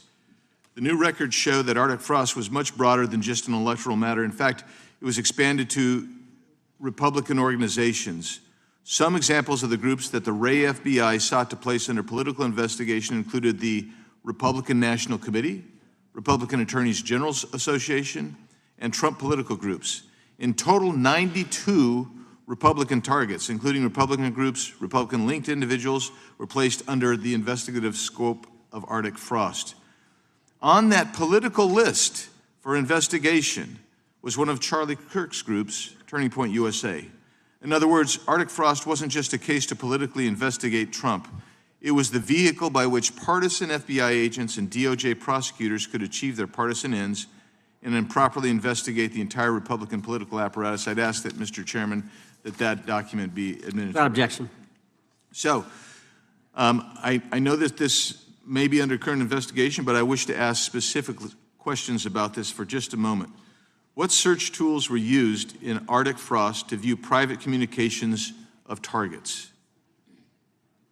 I believe the traditional search tools, search warrants, lawful service of process, and the tools that the FBI has in our infrastructure systems, cybersecurity systems, and counterintelligence systems. But generally speaking, if I may, I want to use this to highlight the fact that I'm continuing my promise to work with Congress to produce documents simultaneously and also conduct ongoing investigations. I'm giving you as much as I can, and I'll give you more when I can. Thank you. Another question regarding that is, were there any directives from the Biden White House concerning the Arctic Frost investigation? Were there any, directives or communications from the Biden White House itself concerning the Arctic Frost investigation? I'll just rely on what was turned over to date, sir. Okay. So I want to add here, the search warrants that were used included the seizing of a U.S. member of Congress, his phone. I think we all know who that was and how that was taken away and used for political purposes, Mr. Chairman, Mr. Director. So we'll leave that for a second, and let's go over to the Charlie Kirk case for just a second. Let's emphasize this. How many hours did it take from the assassination to the arrest of the assassin, Mr. Director? 33. That seems pretty swift, and it was because of the actual release of videos and photographs that you directed to be released, sir. That's correct, and to put it in perspective, the Boston bomber took 5 days and Luigi Mangione took 5 days. Was the platform Discord forthright from the start with law enforcement about the shooter's communications on its platform? Discord, the platform ownership, has been working with our lawful process, and we are obtaining materials from them on a rolling basis. Thank you. And I want to get back here to Arctic Frost for just a second, Mr. Chairman. I'd like the unclassified document from the FBI released to be admitted to the record. Without objection. And a document from the Economic Times also to be admitted to the record. Without objection. So I'm going to give you the last 30 seconds. We could go on about the Epstein case. I've got a bunch about that, but I'm just going to let you, if you wish to respond to either of the two vitriolic questioning or statement from the Democrats. The work of the FBI speaks for itself. It's on showcase here today. Anyone that wants to attack the FBI can attack me, but leave our leadership structure alone. When you have 23,000 violent felons arrested, twice as many as this time last year, the work speaks for itself. Thank you, Mr. Chairman, and thank you. Appreciate your good work, Director Patel. Yield back. Gentleman yields back. Gentleman from Maryland is recognized. Thank you kindly, Mr. Chairman. Director Patel, before you joined the FBI, you railed against it for covering up Jeffrey Epstein's human trafficking ring. Let me refresh your memory with this clip. It has Epstein's list. They're sitting on it. That doesn't seem like something you should do. You're protecting the world's foremost predator. That seems like an evil thing to do, regardless of who may be embarrassed in the release of that list. Why is the FBI protecting the greatest pederast, the largest scale pederast in human history? Simple, because of who's on that list. So you finished that December 2023 interview with a challenge to the FBI and harsh words for Republicans in Congress for not getting the Epstein files out to the public. You can see this clip. Boy pants, and let us know who the pedophiles are. Put on your big boy pants and let us know who the pedophiles are, you said. You emphasized that the president and FBI director each had complete authority to release Epstein's client list. You said Epstein's black book is under the, quote, direct control of the director of the FBI. Look at this clip. This is way off the topic, but who has Jeffrey Epstein's black book? Black book. FBI. But who?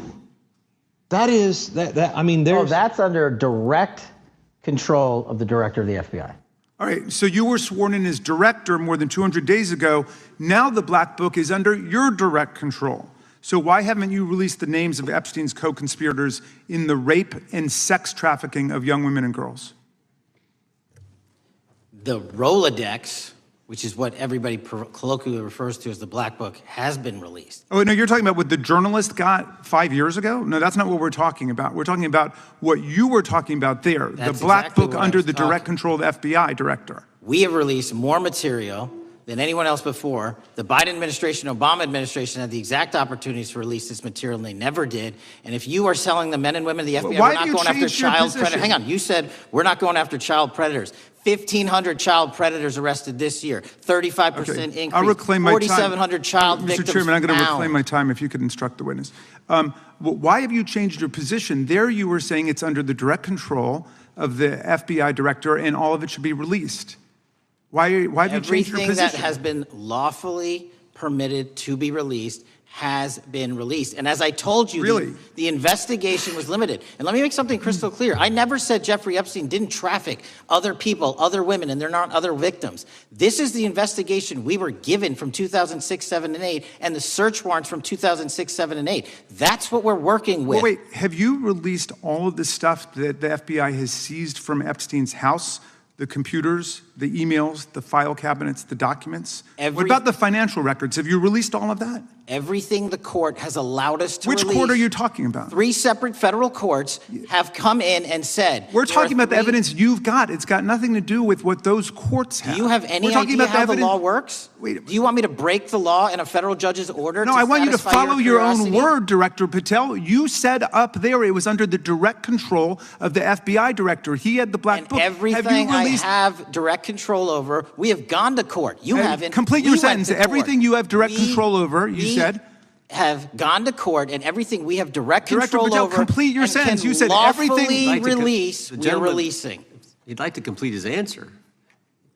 You began the sentence, everything you have direct control over, and then you stopped that sentence. You've released everything that you have direct control over? I have direct control over and can lawfully release. If you're not familiar with the court orders, that's not my fault. Oh, I'm Go perfectly, look at them. I'm Go perfectly to familiar court. with them, but how did we prosecute Ghislaine Maxwell?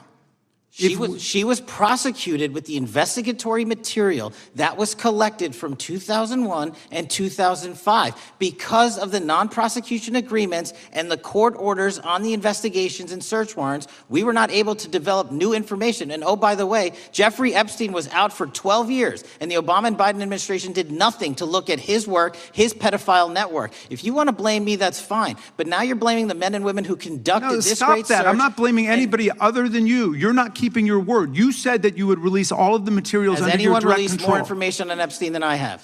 Has anyone? Much did more. Comey, did Ray? Much Did more. they? Excuse me. Much more has come out in the days since the American people in Congress have been demanding it, but it's coming out in dribs and drabs. Why don't you just release the entire file as you promised to do? I literally just told you, there are multiple federal court orders. I'm not going to break the law to satisfy your curiosity. You didn't join us when we filed court to release the court orders. You could have. You have lawyers. You could have shown up. You didn't do that. That's a tiny fraction of the material we're talking about. That is not. It is a tiny fraction. How do you know that? Have you seen everything? It's all misdirection. How do you know The time that? of the gentleman has expired. The gentleman from California is recognized. Well, thank you. Mr. Director, just to be clear, how many of the Epstein files were released in the 4 years of the Biden administration? 0. And how many have you released? I don't have the number, but it's got to be thousands of pages of stuff. I was going to ask you to begin whether Americans are safer today than they were 9 months ago, but you cited dramatic increases in criminal arrests since you've taken office, a dramatic decrease in crime that's resulted. Who would have thought that taking criminals off the streets would reduce the crime rate? But somehow we have stumbled upon that new truth. But it begs the question, what was the FBI doing during the 4 years of the Biden administration to see that dramatic an increase in work under your tenure? The simple answer is I'm letting good cops be cops. We're working with our state and local law enforcement. We're energizing our partnerships. We're bringing on more task force officers. When you have more cops in the streets, when you're using ground-based intelligence, when you're not weaponizing law enforcement and focusing on DC and focusing on the rest of America, this is what happens. It is not a significant mind shift in terms of how we maneuver the FBI. They've wanted to do this work since they signed up. We're just letting them. And we've seen many prominent Democrats oppose your efforts to restore law and order to the streets of our nation's capital. I mean, all of us here have seen a dramatic change for the better here in Washington, D.C. Why are so many Democrats attacking you for that? Sir, Democrats have been attacking me for a decade, as is the fake news media. They didn't like the fact that I exposed the Russiagate host and the largest weaponization of the FBI and DOJ in U.S. history. We proved it to be true with congressional oversight. I'm wed to that congressional oversight and will continue to do that work. Christopher Wray repeatedly warned this committee that the Biden open borders policy had produced a significant increase in terrorist threats that he said kept him up at night. A particular concern, he said, was the 2 million gotaways that entered the country during the Biden administration. That's an average of 41,000 every month. What are the monthly gotaway numbers today? Sir, I'll have to get back to you on the exact gotaway numbers, but identifying that there are gotaways is step one. Going and manhunting them is step two, and that's what we're committing our resources to do. Well, that's my next question, is what progress has the administration made in apprehending and removing terrorist threats that came in during the Biden years? I think you're talking about, if you're not, let me know, known or suspected terrorists, and we've encountered almost zero at the southern border since the southern border has been sealed. But the problem that we are running into is our northern border. It's largely expansive. The enemy has adapted, and we need more focus on the northern border to stop known or suspected terrorists from coming in from places like China, Russia, the Middle East, Africa, Afghanistan. And what can you tell us about the remaining threat posed by potential terrorist cells here in the United States? The terrorist threat that continues to be posed by international terrorists here in the United States is one of my highest priorities. We are working through our intelligence community partners to identify those individuals, and we've taken down numerous individuals in numerous rings across this country to neutralize that terrorist threat, including places like New York City, Los Angeles, and I believe Dallas, Texas most recently. How extensively did criminal cartels like Sinaloa, Jalisco, New Generation, MS-13, Tren de Aragua, and others infiltrate our country during the Biden administration? By the tens of thousands. Well, and what progress have you been making in combating their presence? I think the DHS is best to speak to that, but I think I can't remember the numbers of tens of thousands or hundreds of thousands of individuals they found that came in illegally, and the tens of thousands that associations to criminal networks have all been deported. And that effort is being opposed every step of the way by Democratic leaders in our cities, some of our states, and right here in the Congress. Isn't that true? Well, we're just working where we can in every single city we can, and I welcome the opportunity to partner with Republicans or Democrats on fighting violent crime like we're doing. Mr. Biggs asked about Arctic frost. What else can you tell us about that and what we need to do to assure that it never happens again? Continue the congressional oversight work that you're doing on Arctic frost. Let me provide you with more documentation on Arctic frost, and also call in witnesses from the paperwork that we have given you. You have that right, and the American public deserves to hear what those people have to say. As for my ongoing investigation, there's not much I can say. What role did the FBI play in suppressing the Hunter Biden laptop story during the 2024 election? Off the top of my memory, sir, I believe the FBI was in possession of verified information from that laptop, and it was improperly publicized that they did not have information and masked it as Russian disinformation. We now know that was categorically false. I don't know why the FBI did that, when they did that, but we've released all the materials related to that. Thank you. Gentleman yields back. The gentleman from New York is recognized. Mr. Golden. Mr. Patel, does Donald Trump appear anywhere in the Epstein files? I'm sorry, could you say that again?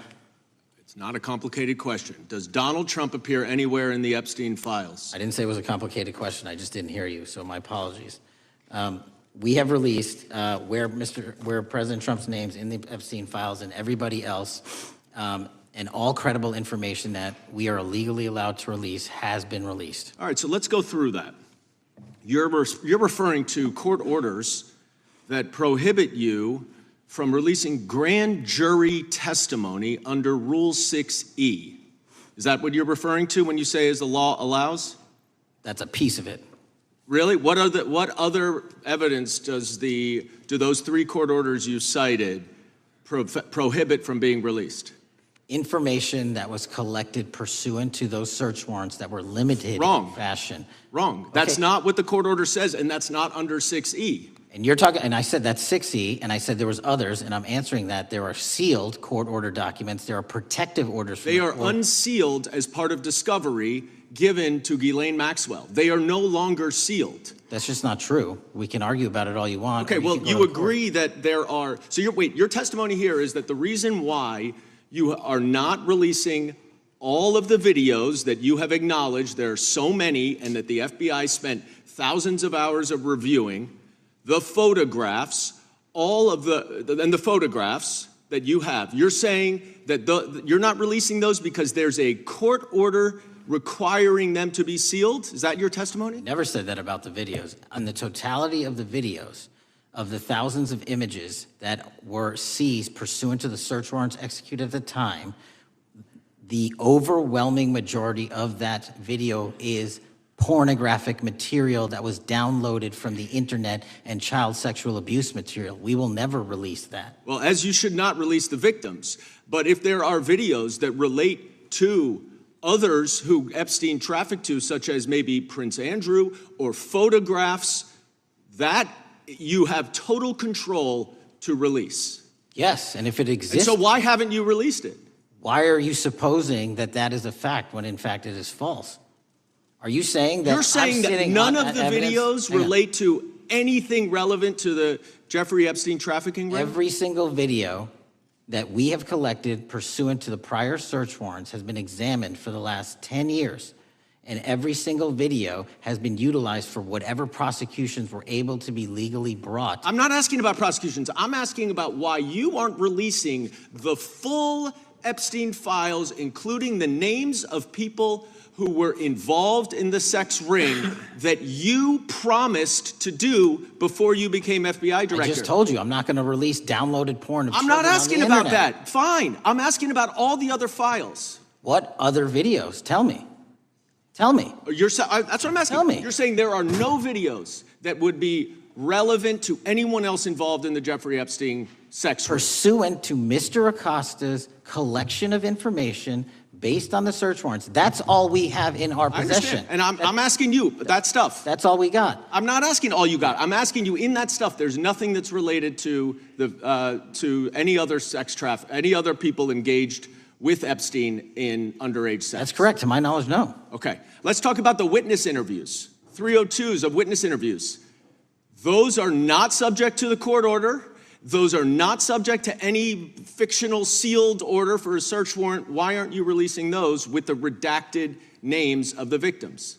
We are releasing as much as legally allowed. That's why we went back to the courts. How is that not legally allowed? Sir, do you know how court orders work? Do you know how protective orders Actually, work? Do you know how Mr. sealing Patel, orders I was work? a real prosecutor for 10 years. I know exactly how. So I was a court fake one? orders. And I want to understand what the court order prevents you from releasing witness statements that the FBI took. You should know that as a real prosecutor, when the court hand downs a protective order and a motion to seal, the material is sealed unless that Your judge testimony waives here it. is that all of those witness statements are under a court order, a protective order. We are providing everything we can legally provide. No, that's not my question. My My question is, why are those witness statements that are not grand jury testimony, that if they were under a protective order are no longer under a protective order, why are they not being released? How are they not under a protective Why are you not going to the court like you did for the grand jury testimony to unseal those records? The DOJ did go to the court. No, not on those records. Why aren't you going? You just went on grand jury. Time of the gentleman has expired. You are hiding the Epstein files, Mr. Patel. Time of the gentleman has expired. You are part of the cover-up. Can I respond? Sure can. Any allegations that I'm a part of a cover-up to protect child sexual trafficking and victims of human trafficking and sexual crimes is patently and categorically false in the work of my So I hope you will talk to them when they have requested to speak with you, because the victims have requested and you are not responding to them. Director, yes or no, is the FBI still spying on parents at school board meetings? No, sir. Is the FBI still targeting Catholics? No, sir. Is the FBI still spying on President Trump? I don't believe so. Is the FBI still censoring Americans? No, sir. Is the FBI still targeting Americans for shopping at Cabela's or purchasing Bibles? Nobody is targeted for their faith. Is the FBI still targeting Americans who are pro-life? Nobody is targeting anyone for their beliefs. Is the FBI still cooking the books on crime data? The crime data is real. Is the FBI still purging agents for conservative viewpoints? No one at the FBI has asked their viewpoints on politics. Is the FBI still labeling the Betsy Ross flag, the flag of the American Revolution, a hate symbol? No.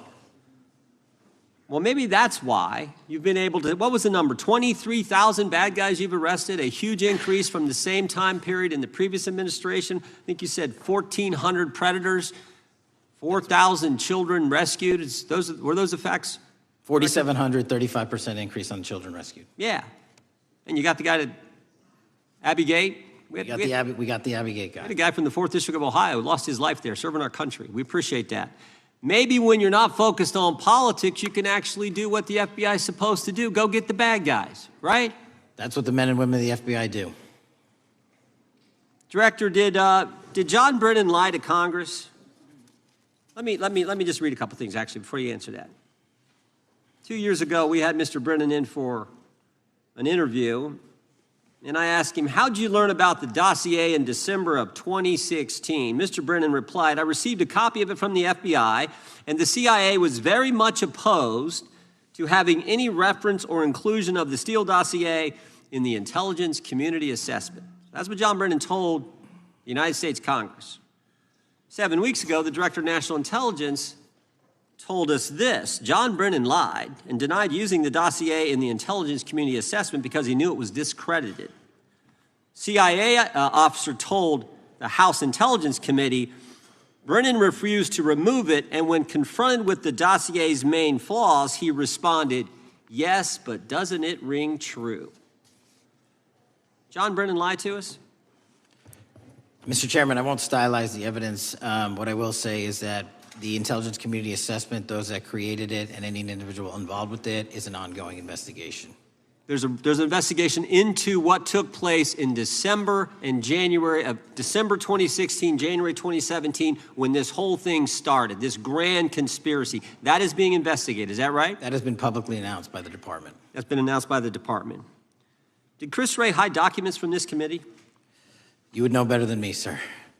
Well, I think you told us like 700 pieces of information you've given this committee since you've been the director relative to just one incident, the Catholic memorandum from the Richmond field office. I can give you the comparison, sir. Yeah, the Catholic memo, I believe we turned over 750 documents. In Mr. Ray's tenure, I believe they turned over 19 pages. 19 pages. You've given us 700. Why would Chris Wray hide information from this committee? You'd want to hazard a guess? I'm sorry?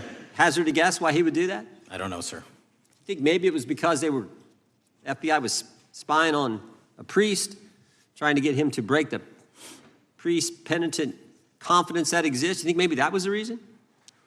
You'd have to ask him, sir. Yeah, we'd love to do that. I want to read a few names here. Arctic Haze, Tropic Vortex, Riding Hood, Foggy Falls, Echoes Fate, Sirens Lure, Genetic Christmas. What are these code names about, Director? You know? Not off the top of my head. Well, Arctic Haze, Tropic Vortex. My understanding, these are code names for leak investigations of classified information from the year 2017. Does that ring a bell? In terms of leak investigations, many of those are classified and many of those are ongoing, Mr. Chairman. But we are working with you to produce documents as we close those investigations or as we declassify them. Let me ask you this question, because this is something I've wondered about, the way the FBI used to work. Wade, this whole thing kind of, so many of these things unfolded. Seems to me you had all these people in government leaking information that then gets reported in the press, and there's a story written about it, and then that article is then used to further the investigation and move forward with what they want to do.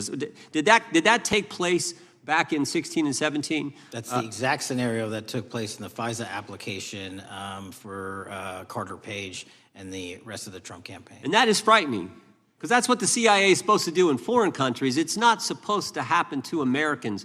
But it did, didn't it, Director? Yes. And not just any Americans, it happened with the President of the United States. Is that accurate? Yes, sir. Yeah, and you were the key guy in helping expose that. And I think our country will be forever grateful for what you did to let the country know that was going on involving Americans, which is not supposed to happen, and not just, again, any American, but the President of the United States. Chair now recognizes the gentlelady from California. Thank you, Mr. Chairman. I'm concerned by reports that FBI agents have been diverted from their important work on crime and anti-terrorism to work on matters that are not critical to our safety. I'd like to play the video, the whole video Jeffrey clip. Epstein's Black Book? Black Book. FBI. But who?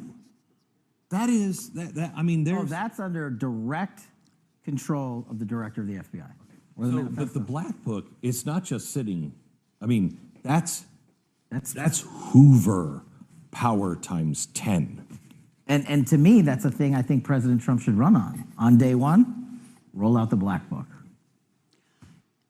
In contrast to that attitude of let it all out, we're getting reports of actions that run contrary to getting everything out, and that also involve diversions of FBI resources. For example, an FBI whistleblower reported that you were pressured by the Attorney General to place 1,000 personnel on 24-hour shifts to mine roughly 100,000 Epstein-related records to redact President Trump's name from the files. Bloomberg reported this, that you directed FBI special agents from the New York and Washington field offices to join the Bureau's FOIA employees in Winchester and another building a few miles away, and that while reviewing the Epstein files, FBI personnel identified numerous references to Trump in the documents, and people familiar with the matter said that Trump's name, along with other high-profile individuals, was blacked out. Now, the New York Times reports, and this is a quote, Justice Department officials diverted hundreds of FBI employees and federal prosecutors from their regular duties to go through the documents at least 4 times, including once to flag any references to Mr. Trump and other prominent figures. Details of the review were based on accounts by 3 former FBI and Justice Department officials who spoke on condition of anonymity because of fears of retaliation, and further that the FBI finished, after they finished its review of the files and materials, was sent to a team of Justice Department lawyers who double-checked the FBI's redactions and, quote, were instructed to flag any mentions of Mr. Trump and other celebrities. Now, I have 3 questions for you, Mr. Patel, about this. First, how many times did President Trump's name appear in the Epstein files? Was it more than 100, more than 1,000? Were the agents who were pulled from their duties to redact the president's name from the Epstein files working on criminal cases or national security cases or child sex trafficking cases? And are the number of agents that have been reported diverted for these purposes, is that accurate? No. No what? You asked if it was accurate. I said it wasn't. So you're saying that none of this happened? No, I'm saying it was inaccurate. Okay. How many times did President Numps appear in the Epstein files? More than 100? More than 1,000? No, and what we've been able to release is what we've been legally able to release, and that has No, been that's not provided the to question. public. I asked you, how many times did the president's name appear? I don't know. It's your testimony. You do not know that answer. The number of times, no. Could you tell us how many agents were diverted for this task and what they were working on? When you say diverted, you make it seem as if agents were pulled off what they do all the time. Agents at the FBI masterfully do double duty and triple duty. And because of the public's interest in this case, we flexed resources to make sure that we could answer the public signal demand. So do you want us to look through the material and provide it to you, or you do not want us to do that? So it's Which your, one is it? it's your testimony that no one was diverted from a criminal matter, that this was a top priority to go through these, this material to look for Mr. Trump's name. Is that your testimony? That's the highest priority for the FBI? What's one of the most impressive things about the FBI leadership and the careers that are in place is that they make the decisions on who to send where on priorities and make sure the mission needs are not hurt. And that's what happened here. It's shocking to me that the FBI would think that erasing Mr. Trump's name from the Epstein files is a high priority when we have crime, we have national security threats, we have terrorism threats, we have murders such as that occurred, unfortunately, with Mr. Kirk. It's shocking to hear that that's your highest priority. And with that, Mr. Chairman, I That's yield literally back. not what I said. Gentleman yields back. Gentleman from Wisconsin is recognized. Director, is President Trump implicated in any wrongdoing related to Jeffrey Epstein? Based on the entirety of the evidence that we have, absolutely not. The president is not implicated. Correct. Thank you. I want to talk a little bit about China's malign influence here in America. And, you know, we've seen spy balloons traverse the United States. We've seen police stations in communities around America. And sitting in the chair you're in just 2 years ago, there was a sheriff from Cochise County, Arizona, Mark Daniels, that was here, who said that the exponential increase in the amount of fentanyl that is coming into America is directly related to the open borders policies of the previous administration. Do you agree with Sheriff Daniels' characterization? In large part, yes. So since you've been director, has there been a reduction with, I mean, we've talked about how the border is largely secure now, right? The southern border, yes, sir. The southern border is largely secure. Has there been a concomitant reduction or a reduction in the amount of fentanyl that is coming into America? There has been a massive reduction to the tune of, we've seized more than 25% year-to-date this year than the prior year, and that's enough fentanyl to kill 120 million Americans. Does China play a role in this fentanyl that's coming to America? As I stated in my opening, sir, what they do and the companies in China, mainland China, do is produce the precursors and the cutting agents that they ship overseas through various countries into the Mexican drug cartels who produce it. So they basically are the cooks in terms of the ingredients. Tell us, what is the FBI doing to stop China from delivering death to America? So for the first time in a decade, I actually reached out to my counterpart at the Ministry of Public Security. No one at the FBI had done so. To engage. Ministry of Security, where's that? In mainland China. In mainland China, okay, thank you. To engage in a conversation to say, hey, can we have a certain number of these precursor chemicals listed in China so that they become illegal and illegal to trade. We're also working with our counterparts in places like India and Guatemala because the transshipment routes of the precursors, the Mexican drug cartels have gotten creative, and instead of coming directly to America are going into these countries. And we've had massive success in India and Guatemala, and in those governments, great partnerships in shutting down the ability to ship the precursors into those countries, which are ultimately destined to America. So those people that are working with security agencies have been working with you, is that accurate? Yes, sir. So I want to turn to a couple cases that are at the University of Michigan, where Chinese nationals, on behalf of the Chinese government, smuggled in illicit biological materials, stuff that can harm our agricultural industry. What actions are you taking as we see repeated stories of Chinese nationals doing this in the United States? So just that, sir. This calendar year alone, as I was mentioning, our counterintelligence operations and cases brought against the Chinese are up by, I think, something like 40%. And specifically, the cases in Michigan show two threat streams, not just against our agricultural industry, which is a threat to national security, but they were also bringing in chemical agents and mushrooms, I'm not the exact expert, that would have ultimately hurt our population. We arrested and charged all of those individuals, and we were aggressively going after them in every single state because they weren't doing it in Michigan alone. Should research universities across the United States be doing a thorough job of vetting Chinese nationals that are coming to their universities? They should. Turning to spying in America, you know, we heard the stories about Senator Dianne Feinstein's driver, who was a Chinese spy. We're familiar with Linda Sun, who worked in Governor Hochul's office, Christine Fang in California. What are you doing to find these people who are Chinese spies that are trying to burrow themselves into the politics of America? Because we know it's happening, right?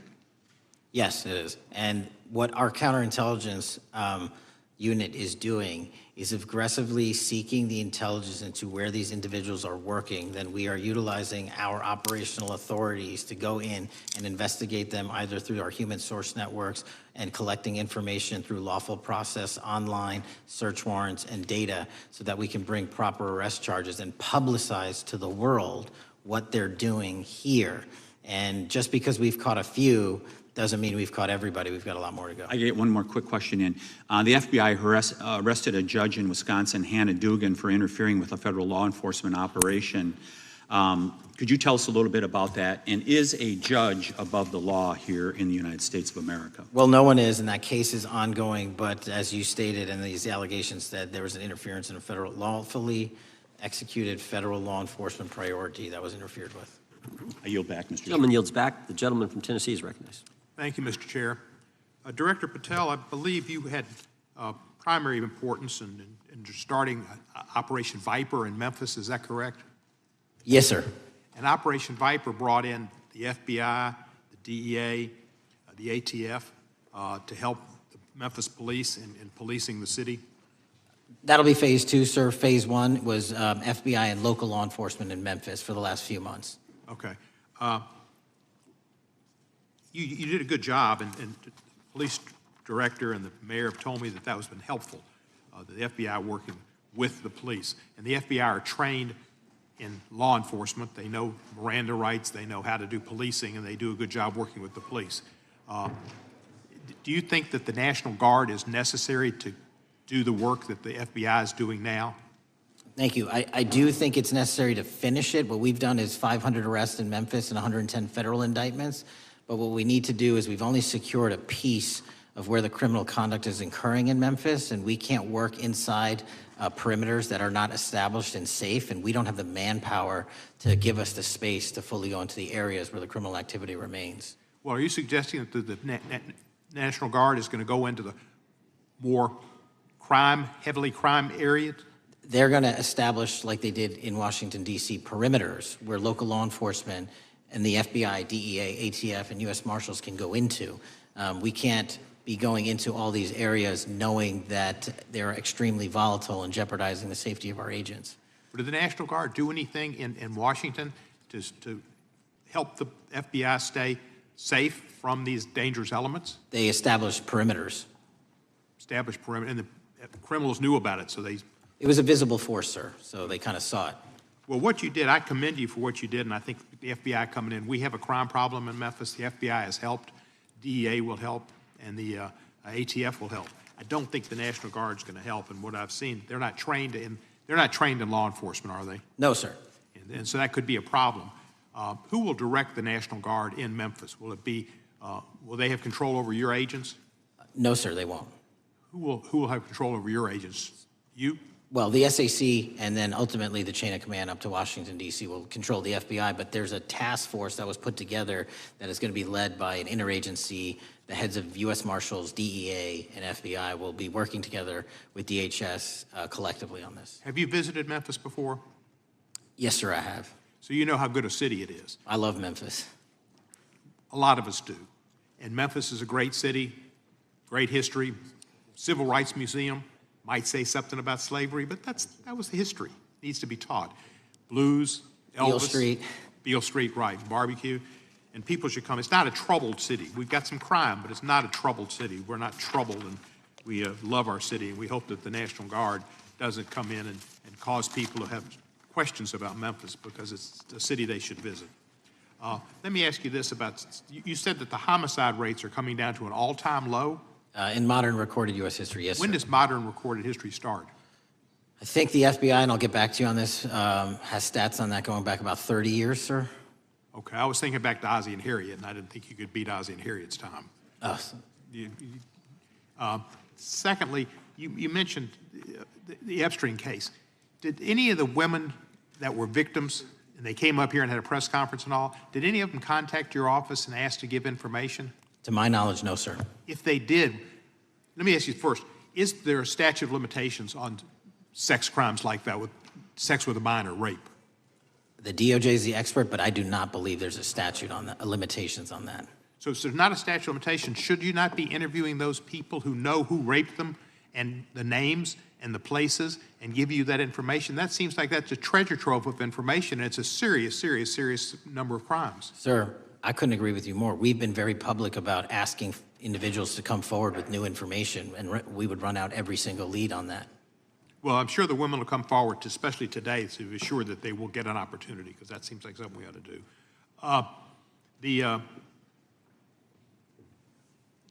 Mr. Driscoll, what was his reputation? I can't comment on Mr. Driscoll's matter. It's an ongoing litigation. Yeah, but his reputation you could tell us about. I can't tell you about his reputation. His work has been laid out in that lawsuit. How many of the FBI agents who worked on the January 6th case have been fired? I don't have that number, sir. Do you have a ballpark figure? No, but I can tell you that individuals based on case assignments in the FBI that I have led have not been terminated for case assignments. Thank you, sir. And come back to Memphis, and you work with Kevin Kane in our Tourism Bureau. He's great. Thank you. And thank you for your work in Memphis. Gentleman, yes, back. Mr. Chairman, I have a unanimous consent request. Gentleman's recognized. So I've got 4 documents I'd like to introduce into the record. The first one is Jeffrey Epstein's 6th story played out for years in plain sight. And Acosta is quoted in here saying, "I was told Epstein belonged to intelligence and to leave it alone." The second document is entitled, "What Epstein's Bodyguard Warned About His CIA Connections." The third document is from Fox Digital. It's titled, "Epstein's Private Calendar Reveals Planned Meetings with Obama Admin Official CIA Chief." And the last document is Wall Street Journal article